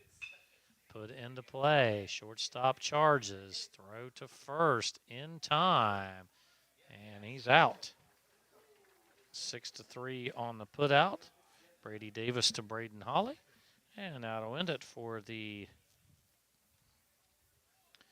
Red Streaks. No runs, no hits, nobody left on base. And that'll do it for the top of the fourth. We'll head to the bottom of the fourth inning. 2-0 Marauders leading. Robin Fowler State Farm wishes all players, coaches, families, and fans a great season. With offices in Middleport and Gallipolis, our team is here to help you protect the things that mean the most to you. We believe in supporting our community and helping life go right. Visit us at agentrobinfowler.com, text us at 740-446-4191, or better yet, stop by. Like a good neighbor, Robin Fowler State Farm is there.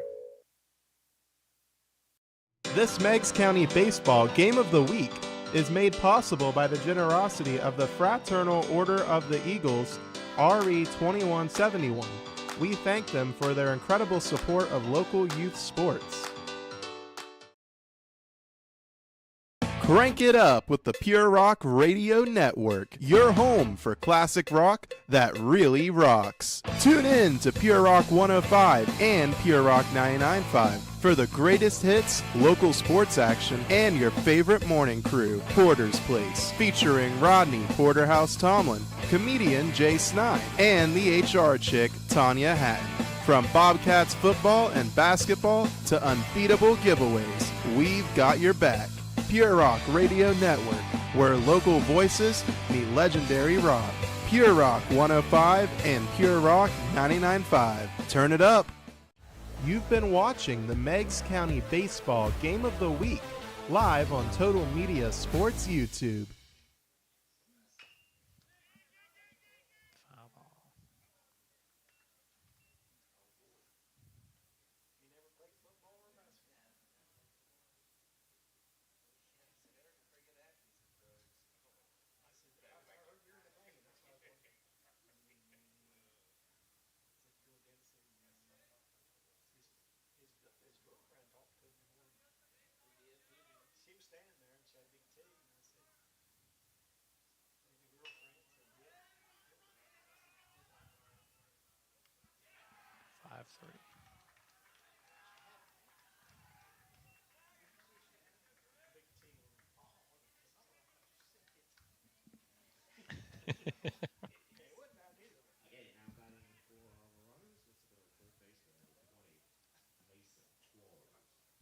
Oh, okay, here we go. So to the bottom of the fourth inning. First up was Chase Dotson. He bounced out to third base, 5-3 on the putout.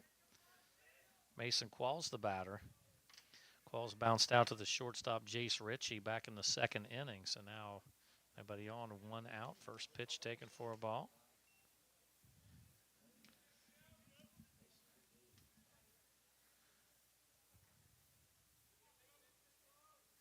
And this pitch bounces outside. Now 2-0. 1 out in the bottom of the fourth. Meigs leading 2-0 in this district quarterfinal game. 2-0 the count to Mason Qualls.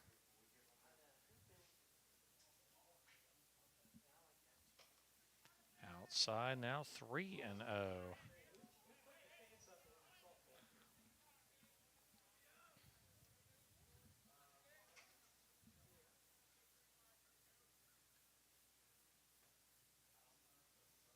And the 3-0 pitch inside. It's a 4-pitch walk.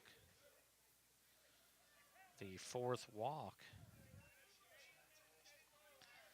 The fourth walk for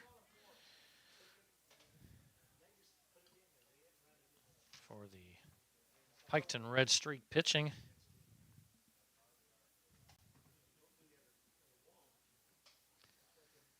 And now with 1 out, a runner on first base, Ashton Newsom, the batter. Ashton Newsom walked in the second inning and was later stranded at second base. Runner on first now with 1 away. Okay, did we get a, yeah, we have a courtesy runner here.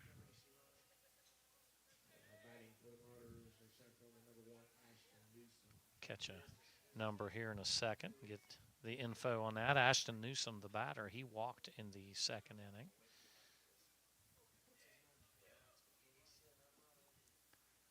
And here's the pitch. Bouted to center field. And the catch is made. Nice running catch there by the center fielder, Buddy Wilson. Fly out 8. Isaiah Arms, the courtesy runner at first base. Now with 2 outs, Lincoln Thomas, the batter.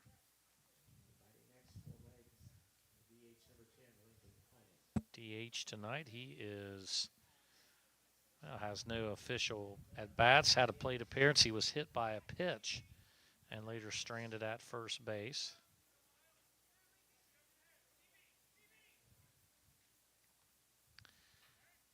With 1 away, throw back over to first, or with 2 away, I should say. Throw over to first base, not in time. And it is a final from Rio Grande. Portsmouth Clay defeating the Southern Tornado softball team 6-2. And here's a foul ball as Portsmouth Clay will head to district final action tomorrow night at Rio Grande. And the Eastern Eagles will have the first game tomorrow night at 4 o'clock. Rick Ash will be on the call for that one. So Eastern Eagles, I believe, are taking on Sims Valley in that district final. 2-0 Marauders. Runner on first with 2 outs here in the bottom of the 4th inning. Here's the pitch. Outside corner. Taken for a strike. 0-2 to Lincoln Thomas.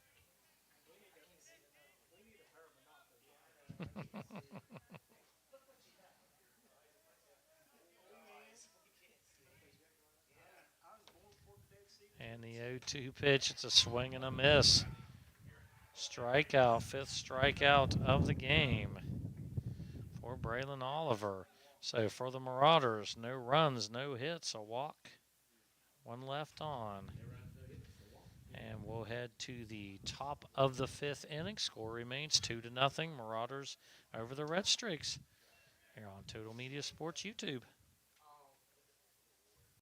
This Meigs County Baseball Game of the Week is made possible by the generosity of the Fraternal Order of the Eagles, RE 2171.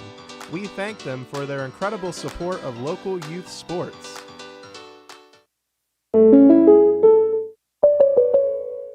Robin Fowler State Farm wishes all players, coaches, families, and fans a great season. With offices in Middleport and Gallipolis, our team is here to help you protect the things that mean the most to you. We believe in supporting our community and helping life go right. Visit us at agentrobinfowler.com, text us at 740-446-4191, or better yet, stop by. Like a good neighbor, Robin Fowler State Farm is there.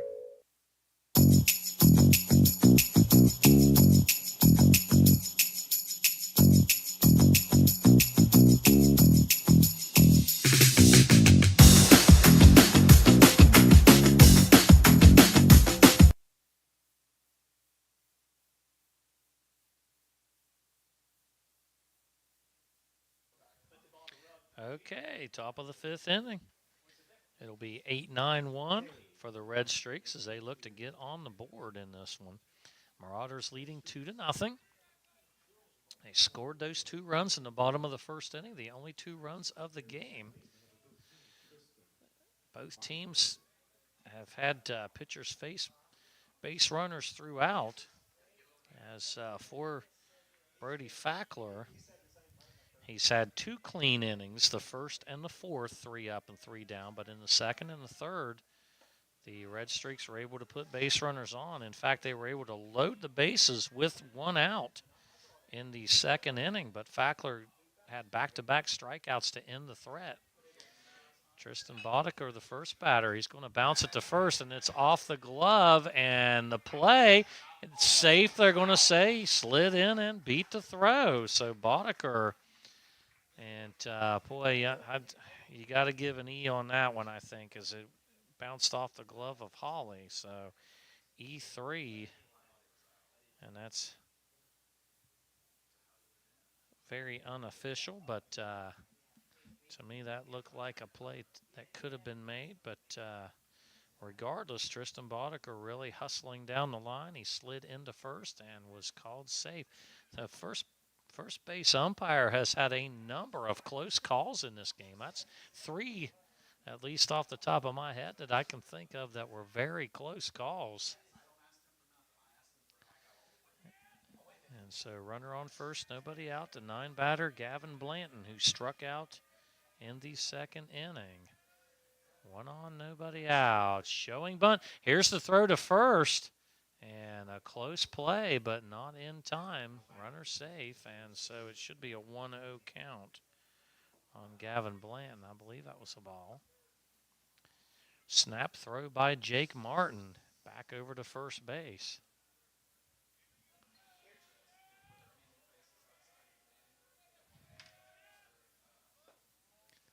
And this one low for ball 2.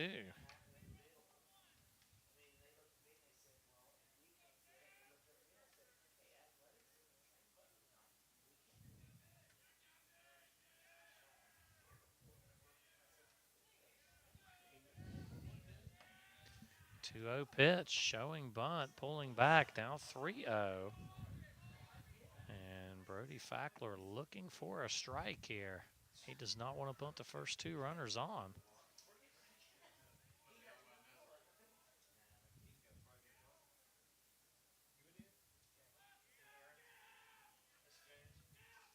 Here's a pitch, strike called. 3-1 to count.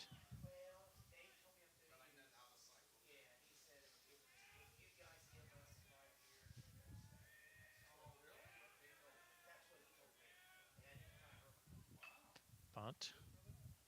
Foul down the first base line, and the count runs forward, 3-2.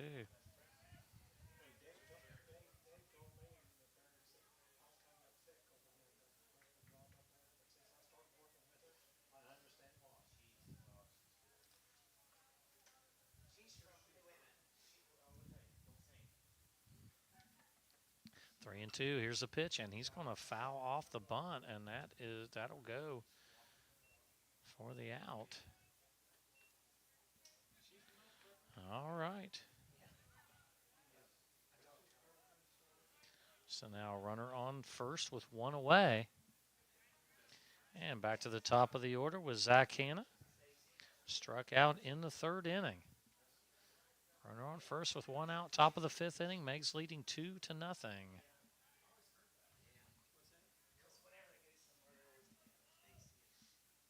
And this one behind the batter and gets away. Throw to second. Actually made that a close play. That was a ball to Zach Hanna. 1-0 the count. 1-0 the count to Zach Hanna, who has struck out twice in this game, once looking and once swinging. Now a runner on second with 1 away. And here's the pitch. Fouled off, evens the count at 1-1.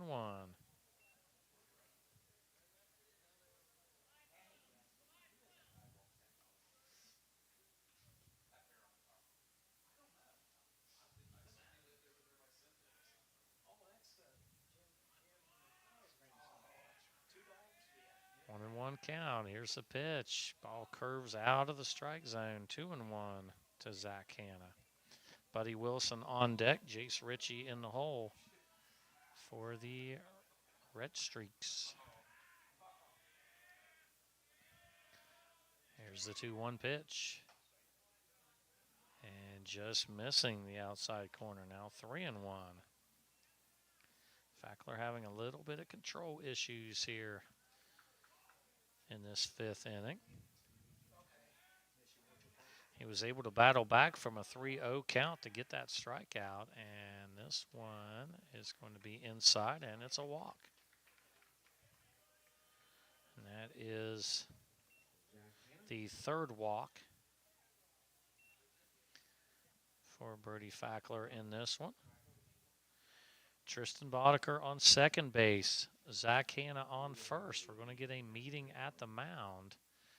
All this with 1 out.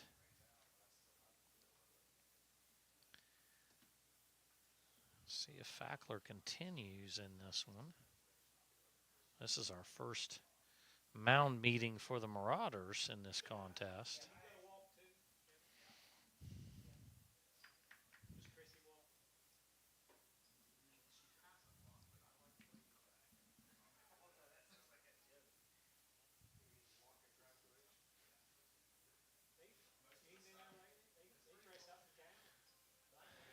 All right, I think we're ready. Fackler remains on the mound.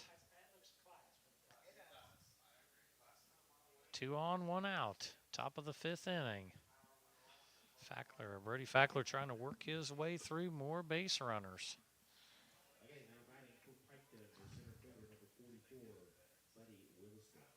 Buddy Wilson, the batter. Buddy Wilson with a single and a strikeout and a stolen base.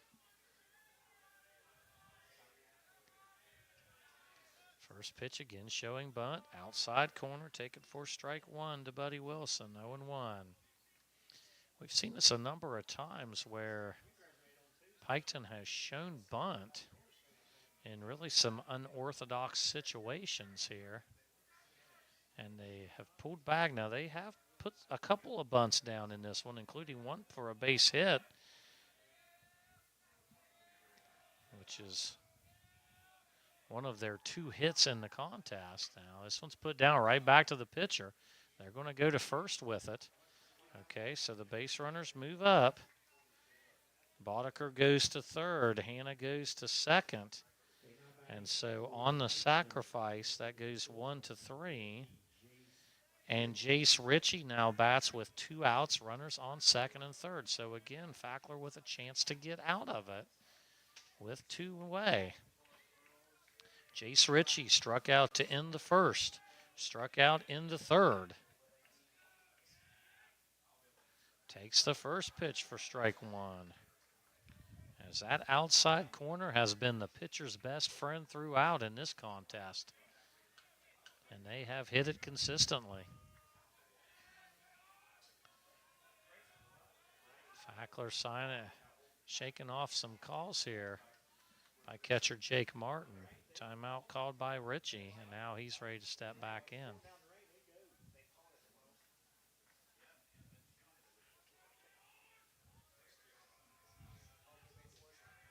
And here's a pitch.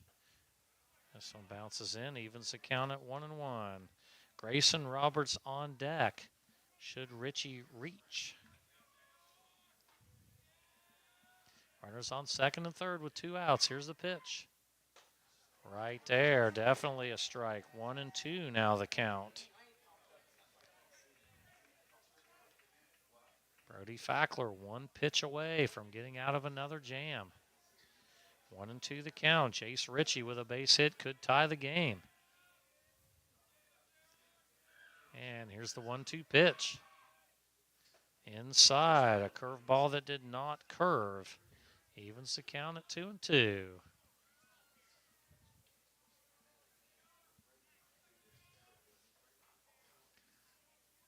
Everybody playing straight up as Mason Qualls inching onto the grass. Everybody else back at normal depth. This pitch well outside. Now 3-2 the count to Jace Ritchie. And it's another full count.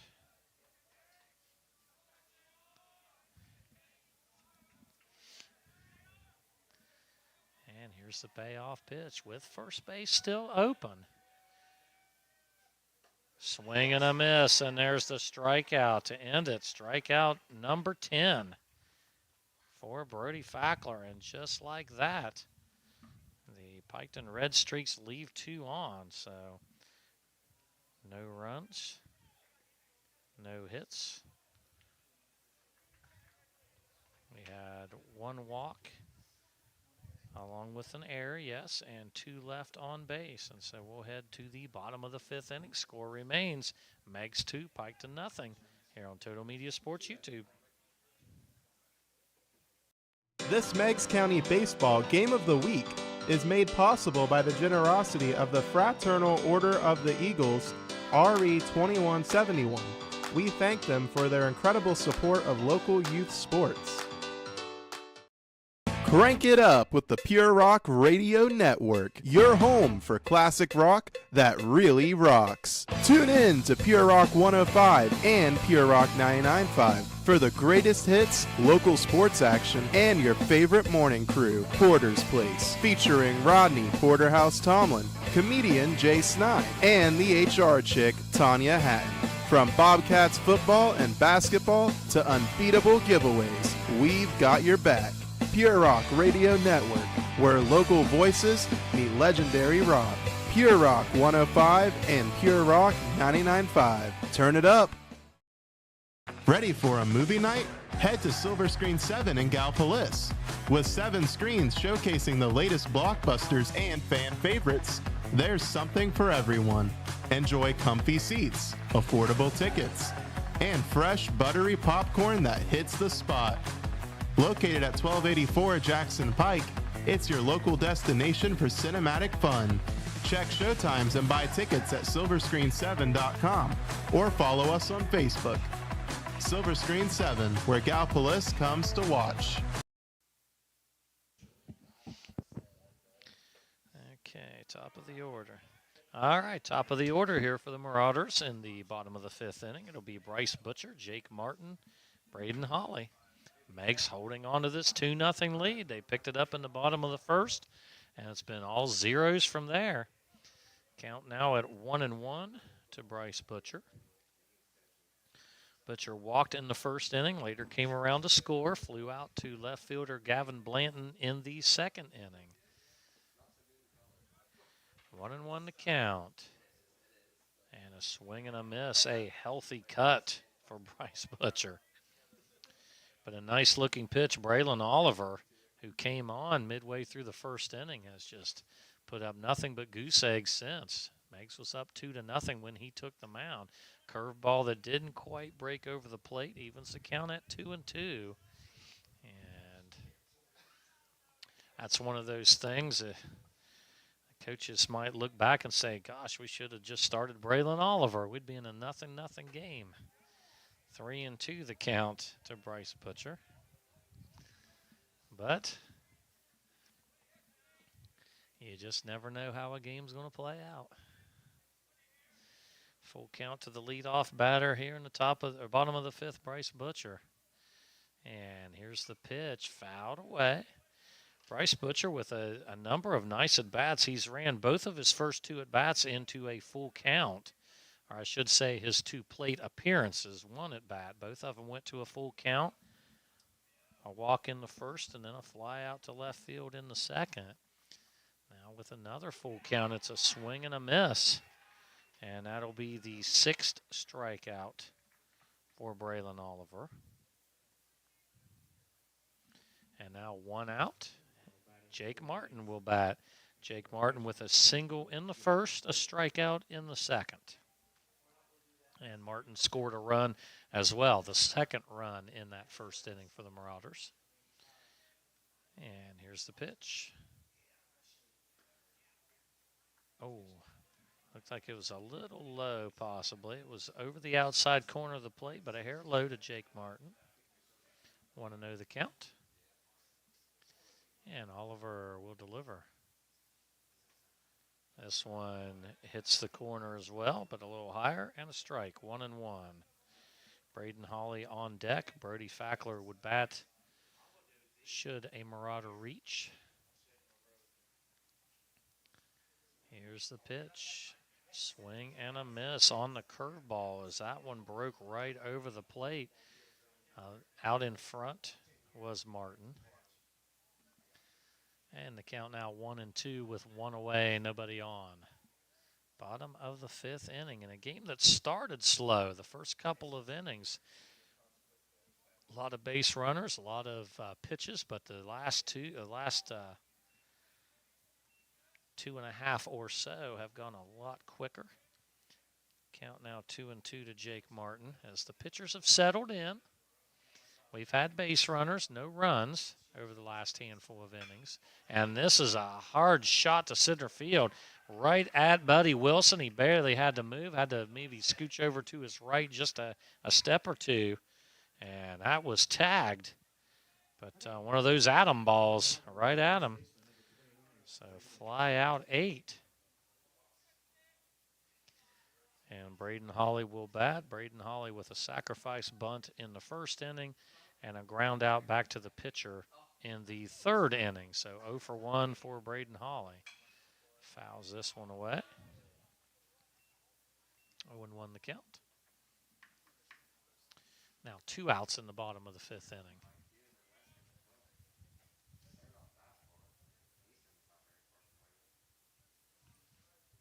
Here's the pitch.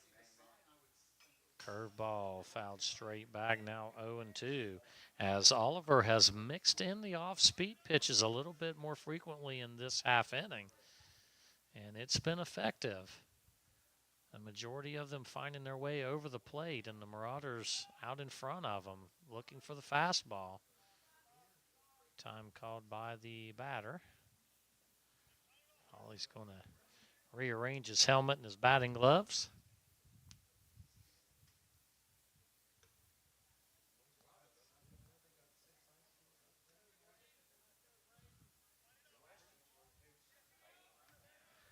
And here's the 0-2 pitch outside. 1-2, 2 outs in the bottom of the 5th. Nobody on. Marauders leading 2-0. Oliver delivers the 1-2 pitch. And a base hit into left field. A sharp single to left. Nice piece of hitting there for Braden Hawley. He was able to get around on that one. Send it right back into left field, and Brody Fackler will bat. Fackler grounded out to the shortstop for an RBI in the first, and then struck out in the third inning. 1 on, 2 outs. As Meigs looks like, yep, another courtesy runner here. Courtesy runner for Hawley would be number 5 for the Marauders.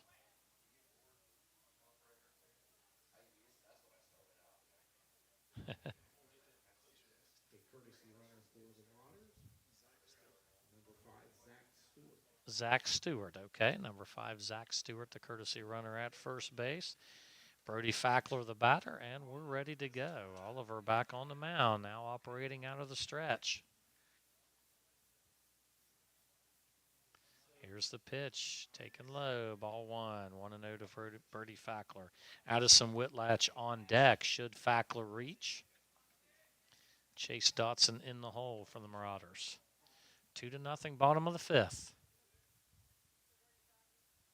Here's the pitch. This one bounces in and gets away. And so Stewart will head to second base on the wild pitch. And 2-0 the count to Brody Fackler. So now a runner in scoring position. Okay, and they're going to intentionally walk Fackler. On a 2-0 count, they're going to get the force play back into effect. That'll be the 5th walk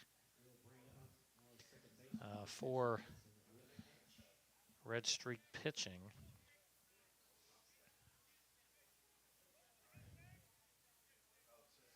Third walk for Braylon Oliver, 5th overall for Piketon.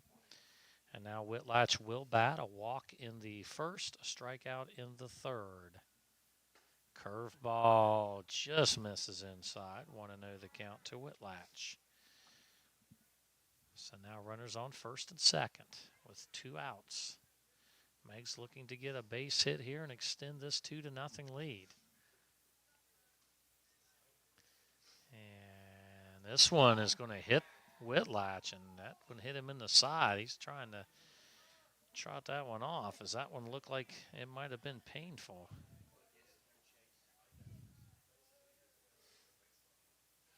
So let's see, Hawley heads to third. Fackler heads to second. Whitlatch now on first with the hit batsman. And that is the second hit batsman by Braylon Oliver in this one. And definitely not intentional. You don't intentionally load the bases with 2 outs. So, just a pitch that got away from him. And Chase Dotson, the batter. Chase Dotson struck out to end the first, and in the fourth inning, bounced out to the third baseman, Mason Roberts. 5-3 on that one. Now batting with the bases loaded and 2 outs. A chance for Meigs to break this one open with a base hit. Dotson looking to drive some runners home. And he's going to belt it to right field, but it's dying. And did he catch it? They're going to say yes, as Wade Fout with a diving catch. He took a step back and then had to charge in. And so Dotson, with a nice swing there. But a nice play, fly out 9 by Fout, and that will end it. So for the Marauders, no runs, 1 hit. Let's see, a walk and a hit batsman, and 3 left on. And so we will head to the top of the 6th inning. Score remains 2-0. Meigs over Piketon here on Total Media Sports YouTube. Robin Fowler State Farm wishes all players, coaches, families, and fans a great season. With offices in Middleport and Gallipolis, our team is here to help you protect the things that mean the most to you. We believe in supporting our community and helping life go right. Visit us at agentrobinfowler.com, text us at 740-446-4191, or better yet, stop by. Like a good neighbor, Robin Fowler State Farm is there. This Meigs County Baseball Game of the Week is made possible by the generosity of the Fraternal Order of the Eagles, RE 2171. We thank them for their incredible support of local youth sports. Did you know Jackson is home to a locally owned and operated full-service print shop? Zip Printing covers all your print, signage, and design needs. From business cards, booklets, and posters to yard signs, banners, screen-printed t-shirts, oversized signage, and more. We can help you or your business advertise and look good doing it. Zip Printing also offers logo design. Allow us to assist you in building or elevating your brand today. Zip Printing is located in the Stockmeister Plaza at 708 East Main Street in Jackson, Ohio. So stop in or give us a call at 740-286-3023. You've been watching the Meigs County Baseball Game of the Week, live on Total Media Sports YouTube.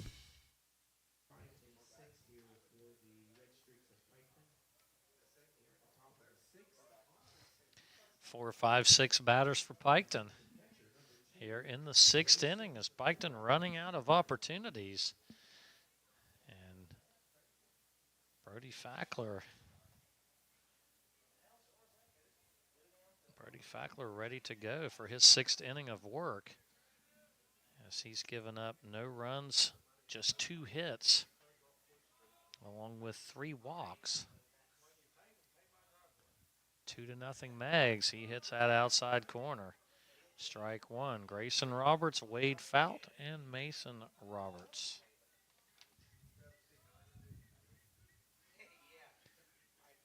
And here's the 0-1 pitch. Swing and a miss. Very quickly, 0-2. Both of those pitches right on the outside corner. He's putting the ball right where he wants to. Let's see if he can do it again. 0-2. Grayson Roberts 0 for 1 with a walk and a ground out to the second baseman, Whitlatch. Takes this pitch for a ball. 1-2.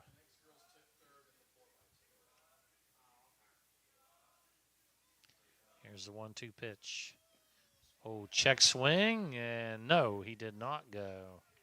Close, but the first base umpire says no swing, and the count remains, or the count moves to 2-2.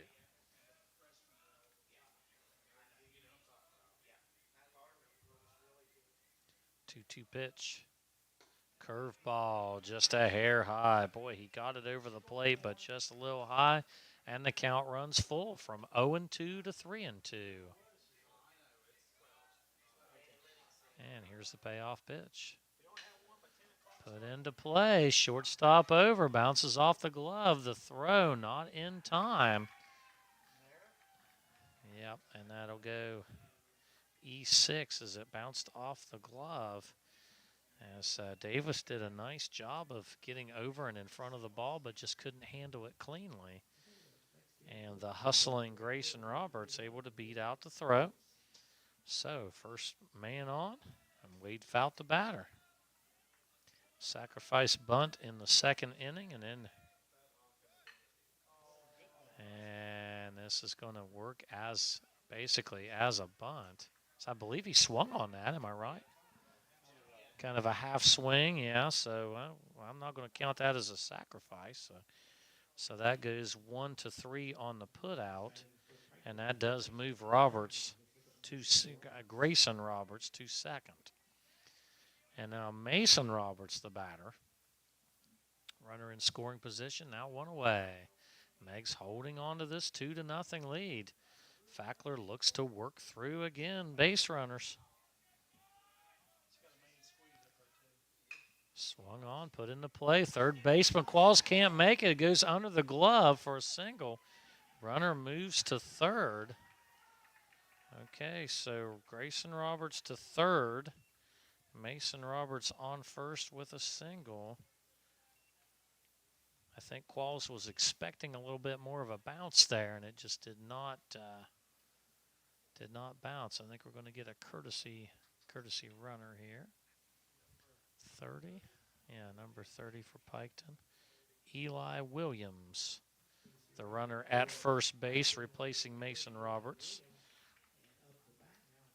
Now first and third with one away. First and third with one out. As Piketon had the bases loaded with one out in the second inning. And back-to-back strikeouts to end that inning. And we'll see what Fackler has left, holding on to a 2-0 lead. First and third with one out. Kendon Day. Kendon Day, 1 for 2 with a single and a ground out to Brody Davis at short. Throw over to first. Not much of a lead. Eli Williams. And I know what Fackler's thinking. He's thinking they're going to try to steal second, put two runners in scoring position, and you really can't make a throw, or else that guy will break off for home. Swing and a miss as Williams is not moving. 0-1 the count to Kendon Day. Tristan Boddicker on deck. Gavin Blanton in the hole for the Red Streaks. Now 0-1 the count today with one out and runners on the corners. Another throw to first. This one bounces over. A nice dig by Braden Hawley to keep that in front. The last thing you want to do is throw that away.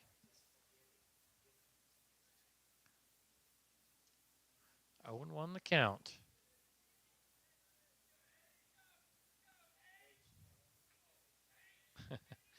And now he takes off. Pitch taken for a strike. And, yep, they're just going to give him the base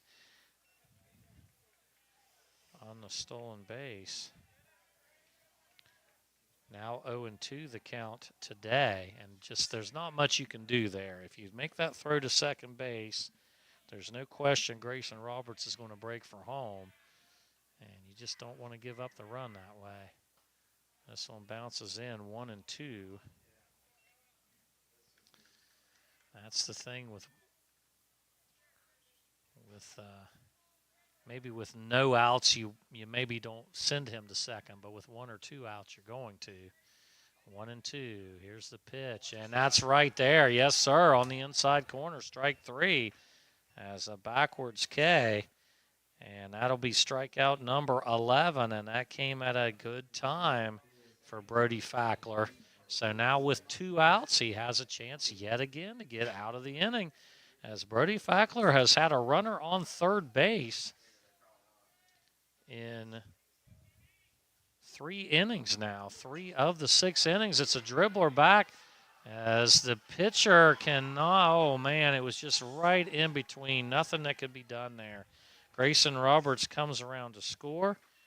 It's an infield single. Mason Roberts moves to third. Boddicker with an infield single, and he gets an RBI. as Grayson Roberts comes in to score the first run for Piketon, now 2-1. Gavin Blanton, who has struck out twice, will step in. Runners on first and third with 2 outs. 1 run in for Piketon as they've cut the lead in half here in the top of the 6th inning. Birdie Fackler looking to get this last out, and strike call on the outside corner. 0-1 to Gavin Blanton. Blanton is 0 for 2, struck out looking in the 2nd, struck out swinging in the 5th. Now batting here in the 6th with a chance to tie this one up. Runner takes off, pitches on the outside corner. It's 0-2, and we're back in the same position as before. Tristan Boddicker just getting enough of the ball to bounce it in front of the plate. Martin came up to it, Fackler came down to it, and they just could not get it in time to make a play. And that's strike 3 right there. So strikeout looking, number 12, and that will end the threat. But for Piketon, they get on the board. They get 1 run off of 2 hits. Let's see, and 1 error, no walks, and 2 left on base. So heading to the bottom of the 6th inning, 2-1, Meigs over Piketon. You're listening and watching to high school baseball here on Total Media Sports YouTube. This Meigs County Baseball Game of the Week is made possible by the generosity of the Fraternal Order of the Eagles, RE 2171. We thank them for their incredible support of local youth sports.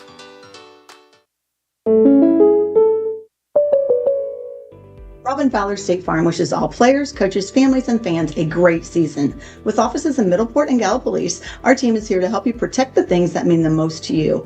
We believe in supporting our community and helping life go right. Visit us at agentrobinfowler.com, text us at 740-446-4191, or better yet, stop by. Like a good neighbor, Robin Fowler State Farm is there.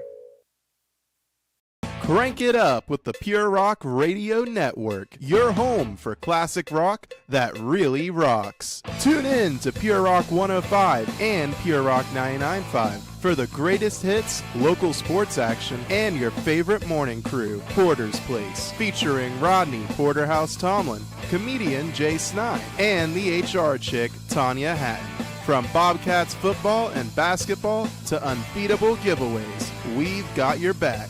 Pure Rock Radio Network, where local voices meet legendary rock. Pure Rock 105 and Pure Rock 99.5. Turn it up.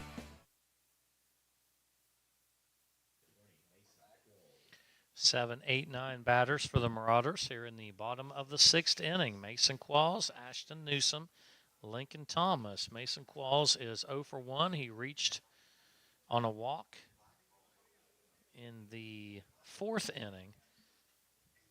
And now batting here in the bottom of the 6th. Meigs leading 2-1. Piketon scoring in the top of the inning to cut the Meigs lead in half. Braylon Oliver remaining on the mound. First pitch taken outside by, low by Mason Qualls. 4-1. 1-0 the count. Bottom of the 6th, Meigs leading 2-1. Here's the pitch. Outside, ball 2.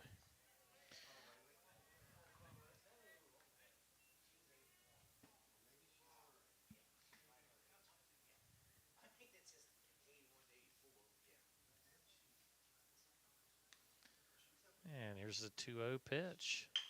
Put into play, and this is going to sneak up the middle for a base hit. Mason Qualls starts off with a base hit right back up the middle. And that'll be the 3rd hit of the contest for the Marauders.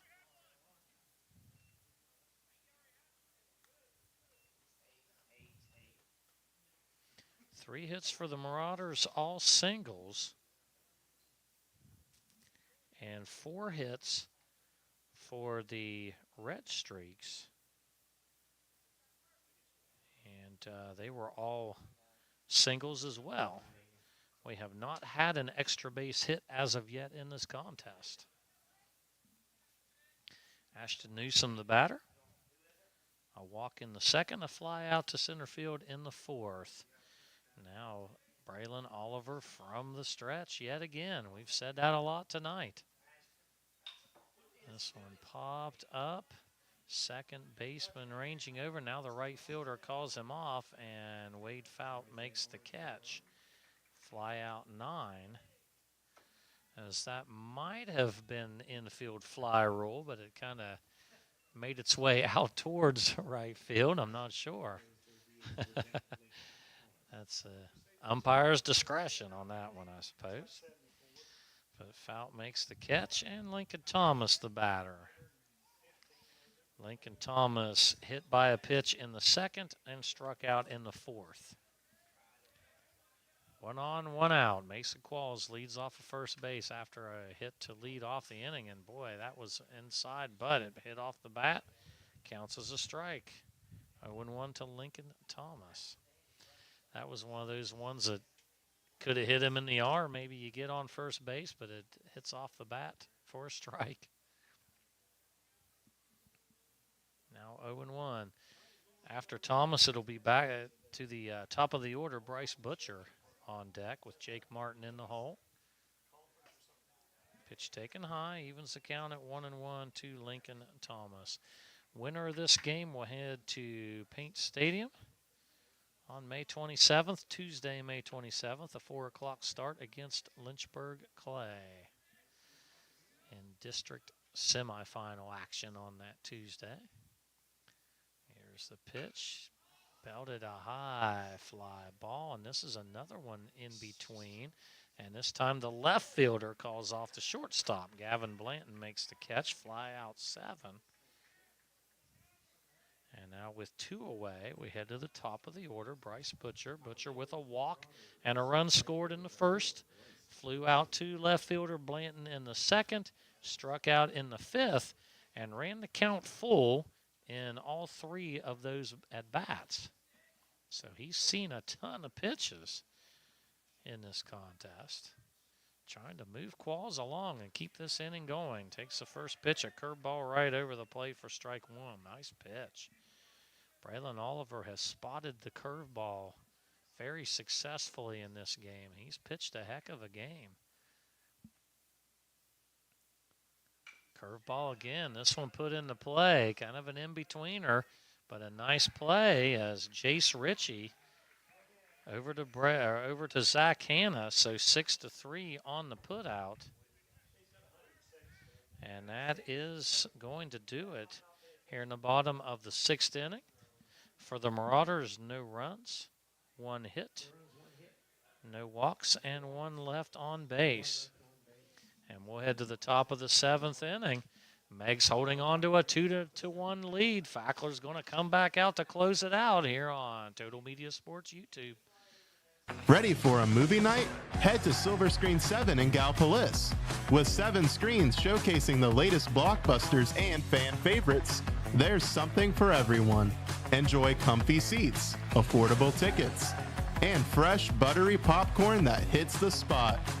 Located at 1284 Jackson Pike, it's your local destination for cinematic fun. Check showtimes and buy tickets at silverscreen7.com or follow us on Facebook. Silver Screen 7, where Gallipolis comes to watch. Robin Fowler State Farm wishes all players, coaches, families, and fans a great season. With offices in Middleport and Gallipolis, our team is here to help you protect the things that mean the most to you. We believe in supporting our community and helping life go right. Visit us at agentrobinfowler.com, text us at 740-446-4191, or better yet, stop by. Like a good neighbor, Robin Fowler State Farm is there.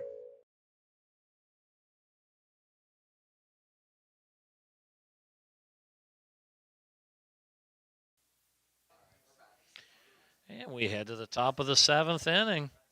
Brody Fackler back out on the mound, trying to go the distance and hold on to this 1-run lead for the Marauders at 2-1.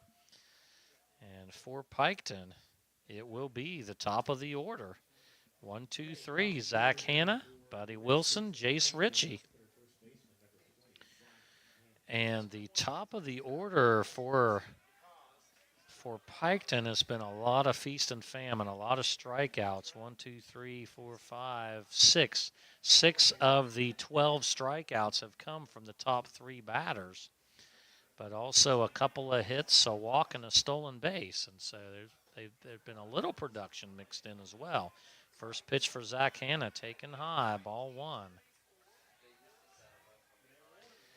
Zach Hanna with 2 strikeouts and a walk. Swing and a miss, and the count even at 1-1. Zach Hanna began the game on the pitcher's mound. Later in the first, moved to first base and has played the rest of the game there. Swing and a foul ball. Now 1-2. Meigs looking for 3 more outs to get a chance to move on to Paint Stadium on Tuesday of next week to take on the Lynchburg Clay Tigers. Piketon trying to rally and keep this one going. 1-2 the count. And here's the pitch. Curveball over the outside corner, called strike 3, and that was a beautiful pitch. 13th strikeout for Brody Fackler.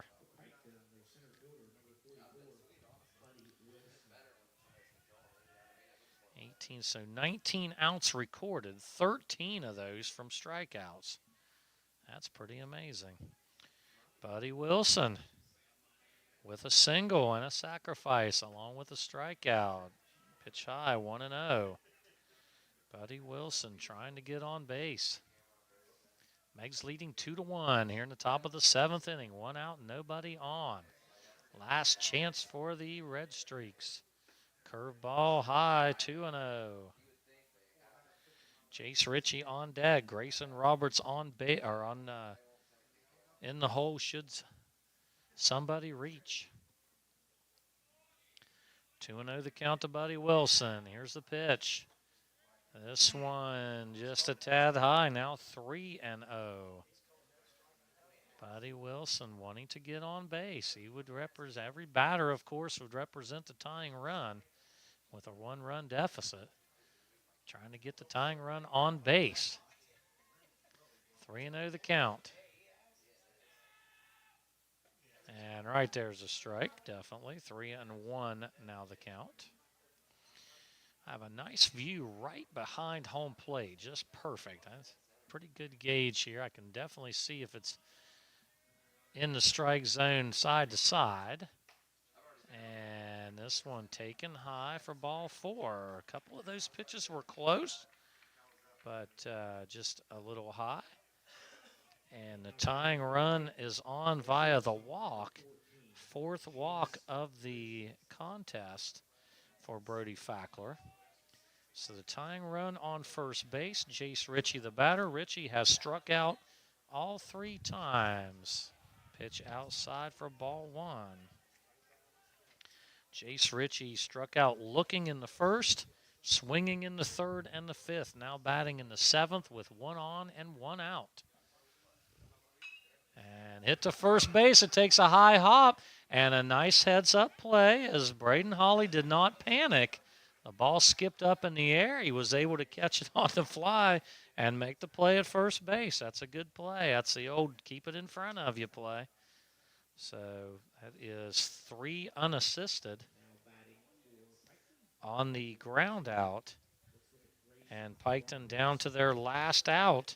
Grayson Roberts, the batter, he walked in the 2nd, grounded out to 2nd in the 3rd, and reached on an error, came around to score in the 6th. Meigs leading 2-1. And what do we have? We have an umpire meeting here. I'm not sure exactly what they're talking about. That was definitely a fair ball, and he definitely took it over and stepped on first. So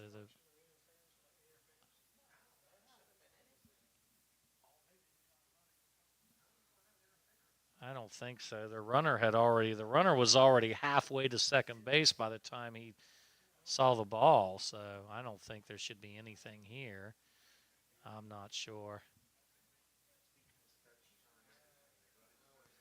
But anyways, at this moment in time, we've got a runner on second base with 2 outs. That would be Buddy Wilson, who advanced on the ground out 3 unassisted.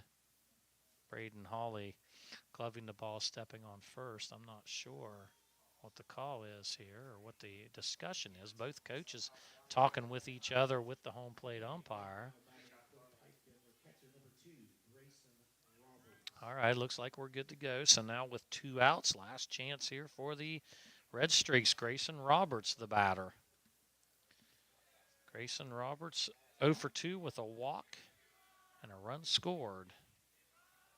He represents the last chance. This one on the outside corner. Nice pitch, 0-1. That's right where he wants to put it. On the outside corner of the right-handed batting Grayson Roberts. 0-1 the count. Here's the second pitch, fouled away. And now 0-2. Piketon down to their last strike. 0-2 count with 2 outs. As Fackler has put the ball right where he wanted on the first 2 pitches. Can he put Grayson Roberts away? Runner on second, representing the tying run for the Red Streaks. Here's the pitch. Curveball high. And that was the pitch he wanted. He had it over the plate, just did not drop down enough. And a good take for Grayson Roberts. Now the count 1-2. 2 outs. Runner on second. And just missing on the outside corner. And I think it was just off the plate. I think that was a good call. It was just off the plate. Maybe a centimeter off the plate. 2-2 now. You don't want to end the game with a pitch that's not quite there. I understand that one.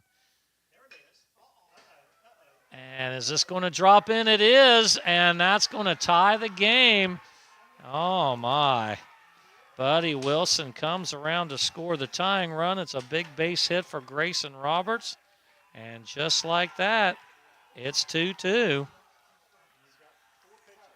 Boy. So now 2-2 the score. Grayson Roberts with the single to right field.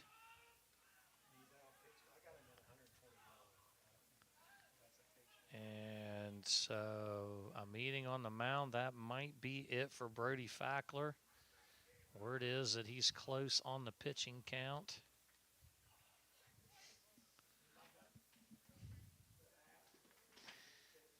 The Piketon Red Streaks down to their last strike. Able to get the single to right field to tie this one up. And now Wade Fout will bat.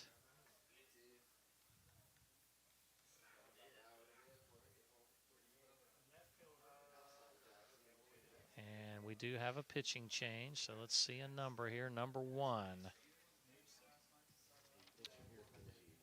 That'll be Ashton Newsom moving in from left field to the pitcher's mound.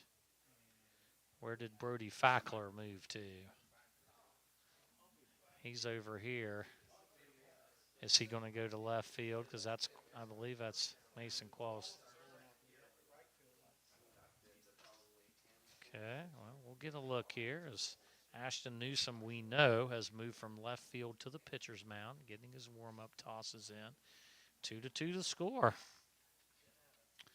Isn't that something? Just like that. Piketon down to their last strike, but they get the big base hit. We haven't seen a lot of base hits in this game, where we've seen enough.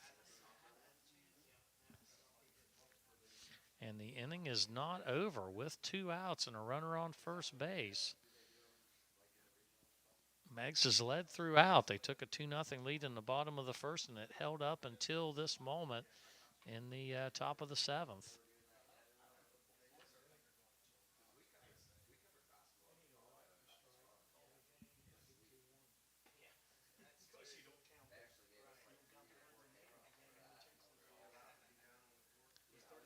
And we're just kind of taking a look here to see where the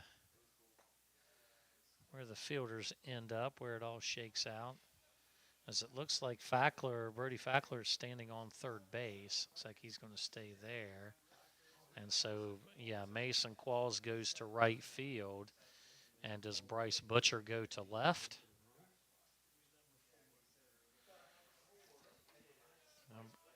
Yeah, so Bryce Butcher goes to left. Mason Qualls goes to right. Okay. Well, there we go. And Brody Fackler moves to third base. Ashton Newsom on the mound. Runner on first with 2 outs. Pitch is taken outside. Ball 1 to Wade Fout. Wade Fout 0 for 2 with a sacrifice bunt in the second inning. Here's the pitch. Swung on and missed. 1-1 now. Count evened up.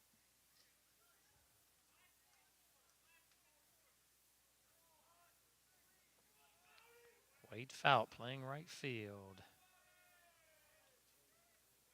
Here's the pitch. Swung on and fouled out of play. 1-2 to Wade Fout.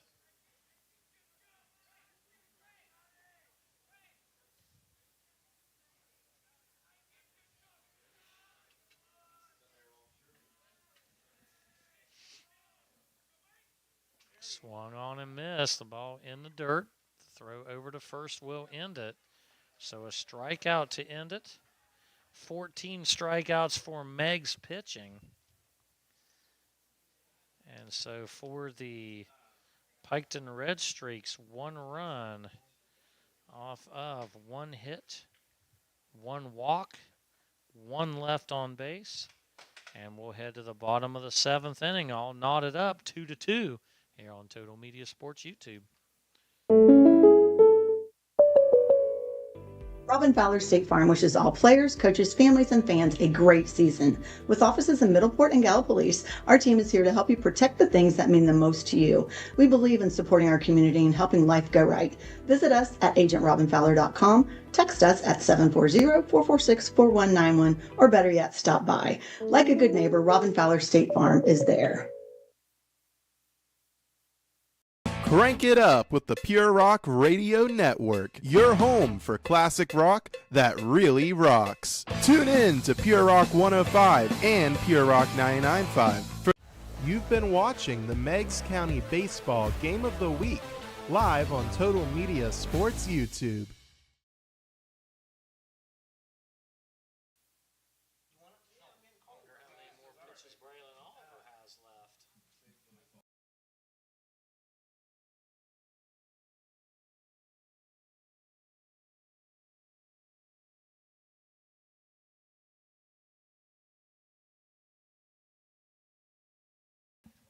And we're back 2-3-4 for the Marauders here in the bottom of the 7th as they try to get that run back and end the game. Jake Martin, Braden Holly, and Brody Fackler, the batters. Jake Martin is 1 for 3.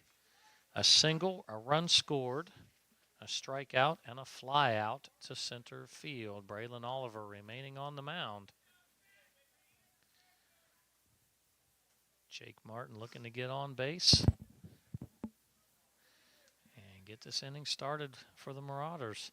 2-2 in the bottom of the 7th in this district quarterfinal matchup. And it's up the middle, and the play made, and over to first, 4-3 on the putout. Well executed by the Red Streaks. Boddicker to Hannah. 1 away, Braden Holly, the batter. Sacrifice bunt in the first inning, ground out to the pitcher in the 3rd, and a single in the 5th. Both teams have had base runners on in multiple innings. Lots of opportunities for runs to be scored, but the pitchers have worked well around them. First pitch over for strike 1. 0-1 the count to Braden Holly.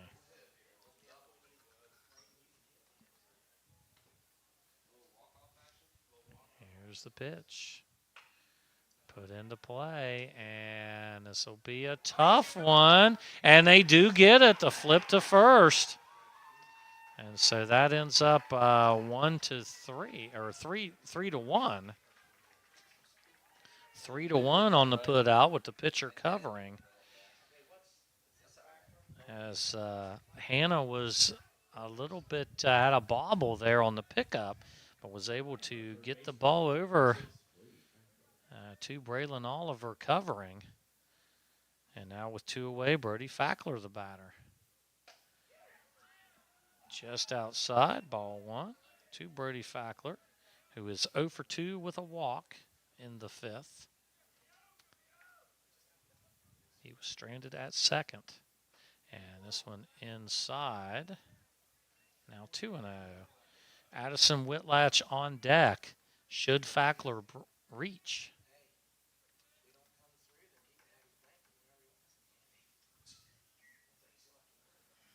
And here's the 2-0 pitch. Inside now 3-0. A chance here to walk the potential winning run onto first base with a 3-0 count to Brody Fackler. We have not seen an extra base hit in this game. And this one low and outside, and it'll be a 4-pitch walk. 2nd walk for Fackler, 6th walk for Piketon pitching, and Addison Whitlatch now the batter. Whitlatch has walked, has been hit by a pitch, and has struck out. 0 for 1, reached base twice. Here it is, and here's a base hit in the left field, and that's going to move the runner. So now the winning run is at second base with 2 outs. Chase Dotson, the batter. Dotson is 0 for 3, strikeout, ground out, fly out. He's put the ball in all 3 parts of the field. As Piketon is going to get a pitcher loose. Yeah, they're going to get a pitcher. They're going to get a pitcher warming up. As the Marauders now with runners on first and second, 2 outs. Chase Dotson, the batter. Mason Qualls on deck. And this is, if you're the Marauders, a base hit here gives you a chance to end it in walk-off fashion. Chase Dotson. Here's the pitch. Swung on and missed.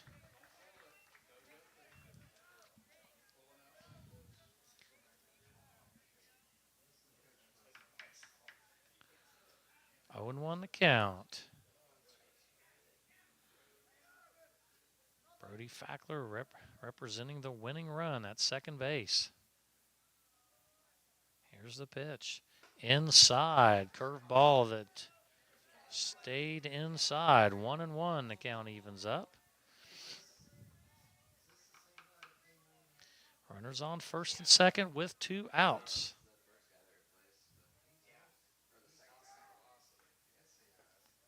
Pitch is low. 2-1.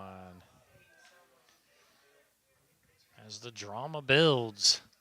2-2 here in the bottom of the 7th. Meigs with a chance to end this one with a base hit. Runners on first and second with 2 outs. Chase Dotson, the batter. Swung and fouled off. 2-2.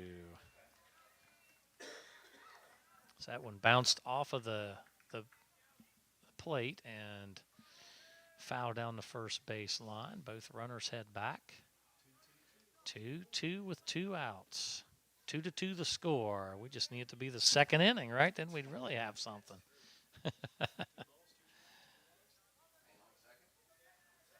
And here's the pitch. Did he go? Did he go? They're going to say no. Okay, full count. Looked like he checked it just in time. Full count to Chase Dotson. And the runners will be moving on the pitch here. Runners will be moving on the pitch with a full count and 2 outs.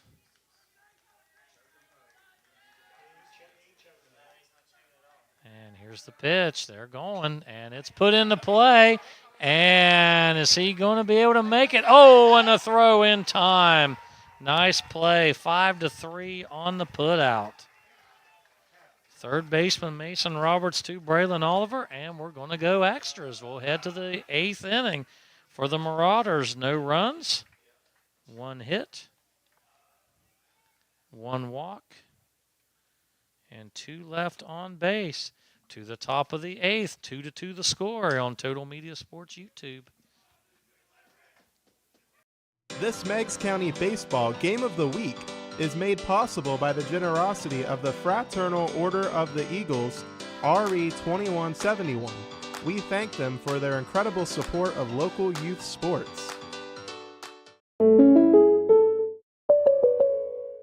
Robin Fowler State Farm wishes all players, coaches, families, and fans a great season. With offices in Middleport and Gallipolis, our team is here to help you protect the things that mean the most to you. We believe in supporting our community and helping life go right. Visit us at agentrobinfowler.com, text us at 740-446-4191, or better yet, stop by. Like a good neighbor, Robin Fowler State Farm is there.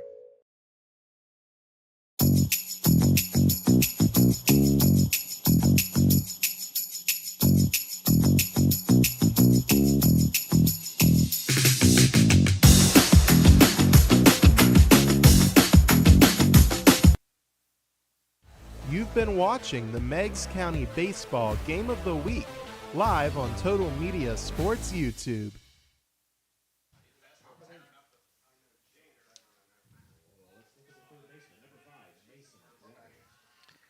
Ashton Newsom remaining on the mound for the Marauders as we head to the 8th. It'll be 6, 7, 8 batters for Piketon.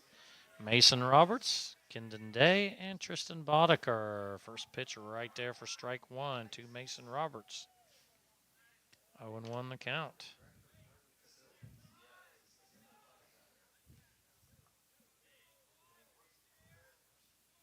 And here's the 0-1 pitch. Taken outside, 1-1. As Piketon has not had a lead at any point in this game. Looking to take their first lead of the game here in the top of the 8th. This pitch is taken high, now 2-1. Mason Roberts is 1 for 2. A walk, a strikeout, a single, and a stolen base. Here's the pitch. Taken low, ball 3. 3-1 now the count to Mason Roberts.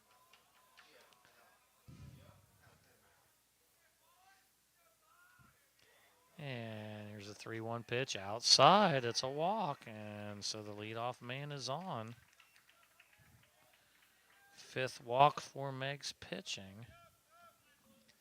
Kendon Day. And we are going to have a courtesy runner. That is number 15, Bodie Armstrong. Courtesy runner replacing Mason Roberts. Kendon Day, the batter. Kendon Day 1 for 3. A single in the 2nd, a ground out to the shortstop at the 4th, and a strikeout in the 6th inning.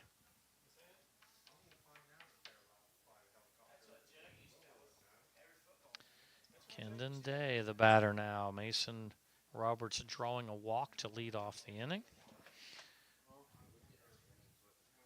Piketon looks to take their first lead of the game, and what do we have here?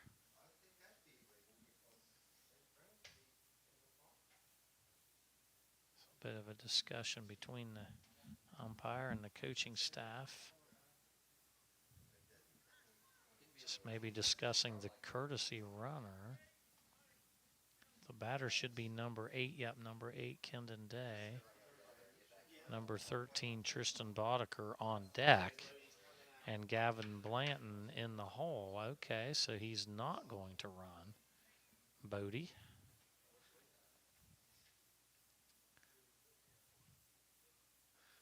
And I guess Mason Roberts will have to run for himself. Sorry, Mason. He thought he was going to get a breather.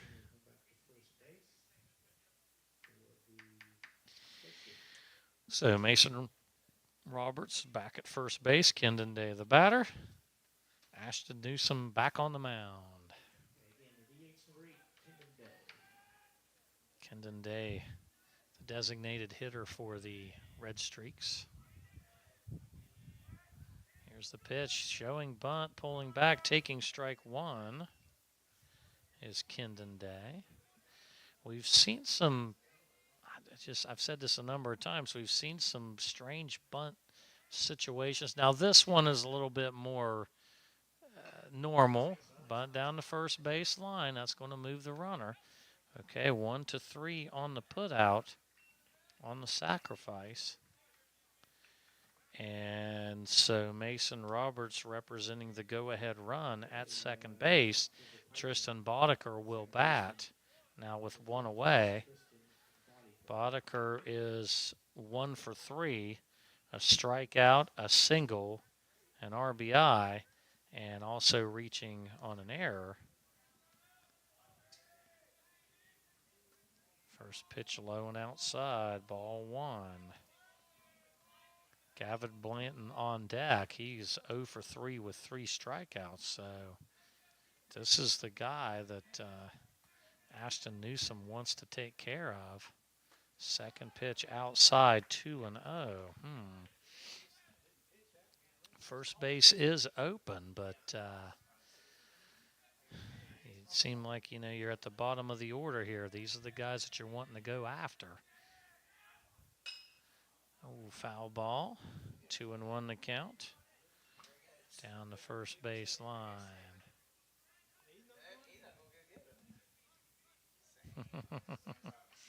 2-1 the count. Runner on second base with 1 out. 2-2 game here in the top of the 8th. Fouled back again, and the count's even at 2-2. Tournament play. Extra innings.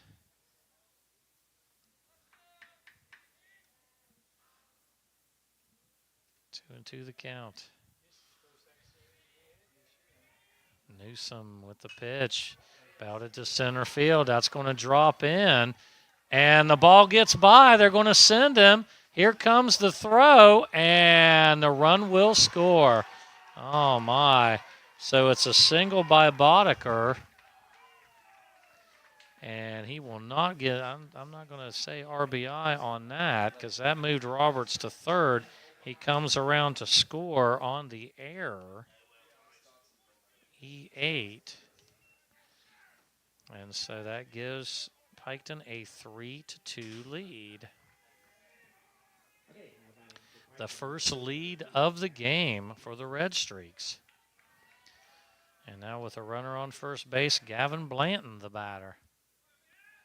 Blanton 0 for 3 with 3 strikeouts. And he's going to square to bunt and foul it off. 0-1. And so I guess I get the strategy here. You try to move the runner to second for the leadoff man, Zach Hanna, if he could get the bunt down. Now 0-1, the count. Shows it again, and that's going to go foul. No, they're going to say fair. Okay, they're going to say fair ball. Well, all right. Interesting. It was on the chalk, so. All right, so that is a bunt single for the Red Streaks. Move Boddicker to second base. Blanton now on first. Still just 1 out, and now to the top of the order, it's Zach Hanna. Zach Hanna with 3 strikeouts and a walk. Runners on first and second, 1 out. Here's the pitch. And this is going to second base. The play made, 4-3 on the putout. Both runners move up. So Boddicker to third, Gavin Blanton to second, and now Buddy Wilson, the batter. 2 outs, runners on second and third. Buddy Wilson, strikeout, single, stolen base, sacrifice bunt, a walk, and a run scored. And they're going to walk him, intentional walk, okay. So Buddy Wilson, the 6th walk of the game for Meigs pitching, and that will load the bases. Bases loaded, Jace Ritchie. Jace Ritchie with 3 strikeouts and a ground out to the first baseman. Now batting with the bases loaded and 2 outs, Jace Ritchie, number 14, the shortstop for the Red Streaks. Piketon leading 3-2 in the top of the 8th inning.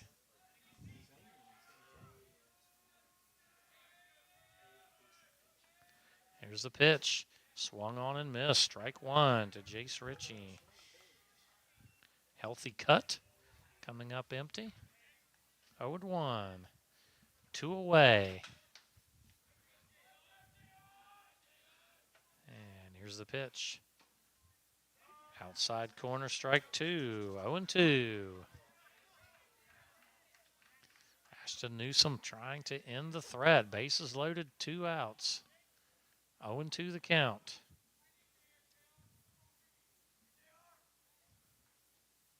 Right there. Yeah, strike 3. A curveball that broke right over the plate. Strikeout, beautiful pitch. 15th strikeout for Meigs pitching. And so for the Piketon Red Streaks, 1 run. Let's see, 2 hits, 2 walks, 3 left on. And we will head to the bottom of the 8th inning. Last opportunity for the Marauders as they now trail 3-2 on YouTube, Total Media Sports YouTube.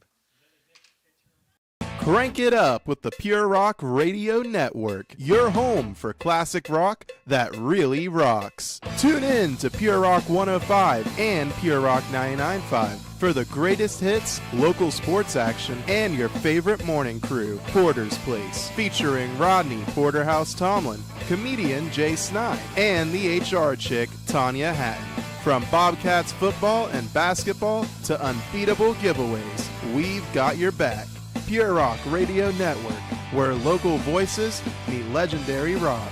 Pure Rock 105 and Pure Rock 99.5. Turn it up.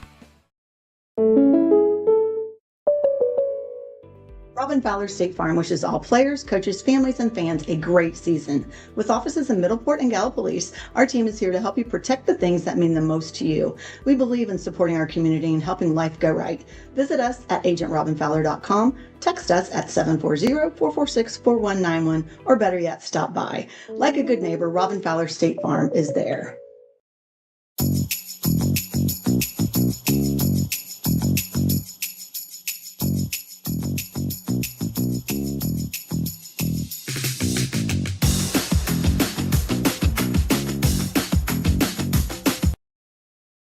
You've been watching the Meigs County Baseball Game of the Week, live on Total Media Sports YouTube. 7, 8, 9 batters for the Marauders. Mason Qualls, Ashton Newsom, Lincoln Thomas. Mason Qualls 1 for 2. Ground out, walk, single. First pitch there for strike 1. Another curveball that broke over the plate. Braylon Oliver remaining on the mound. He has pitched 6 1/3 innings of run-free baseball. Swing and a foul ball, 0-2. Trying to finish this one out as he took over down 2-0 with 2 outs in the first inning. And that's been it. 0-2 the count to Mason Qualls.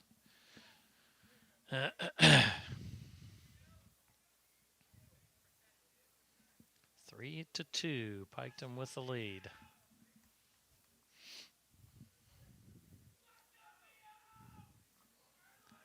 And here's the 0-2 pitch. Fouled away. Count stays.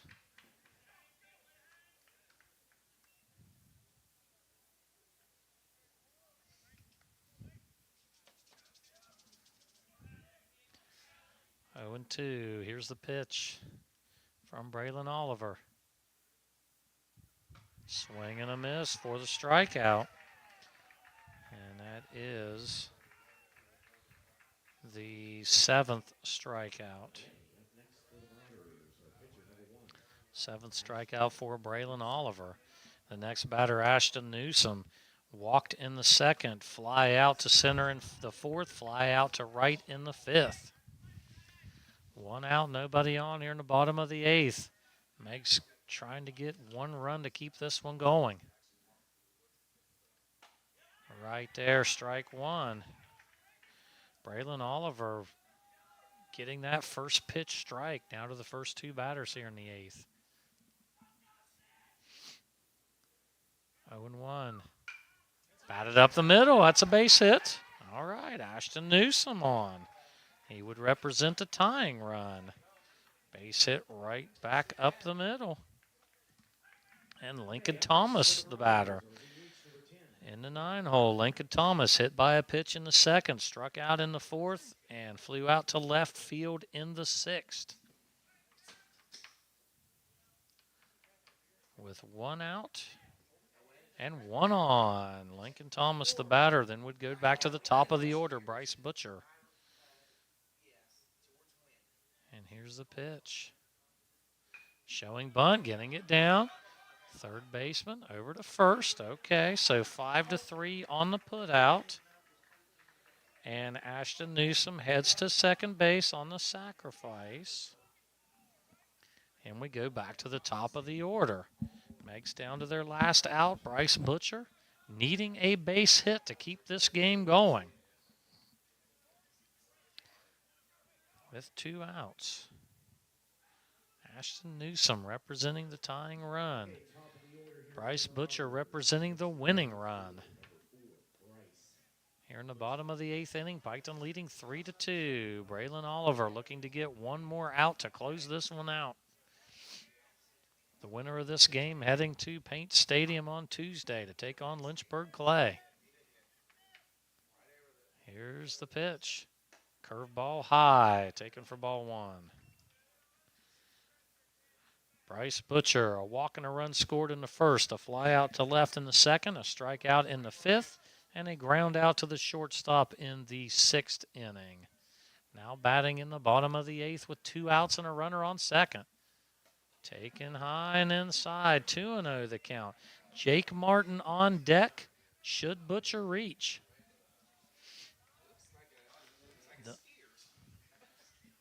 2-0 the count. We're going to get a meeting on the mound. Catcher Grayson Roberts heading out to talk it over with Braylon Oliver. Now with a 2-0 count, do you walk Butcher to face Martin? I'm not sure that's the decision that you would want to make, but as home plate umpire comes out to break it up, Grayson Roberts heads back behind the plate, and it's a 2-0 count. The tying run on 2nd base. With 2 outs, last chance for the Marauders. Bryce Butcher, the potential winning run. Here's the 2-0 pitch. And on the corner, 2-1. 2-1.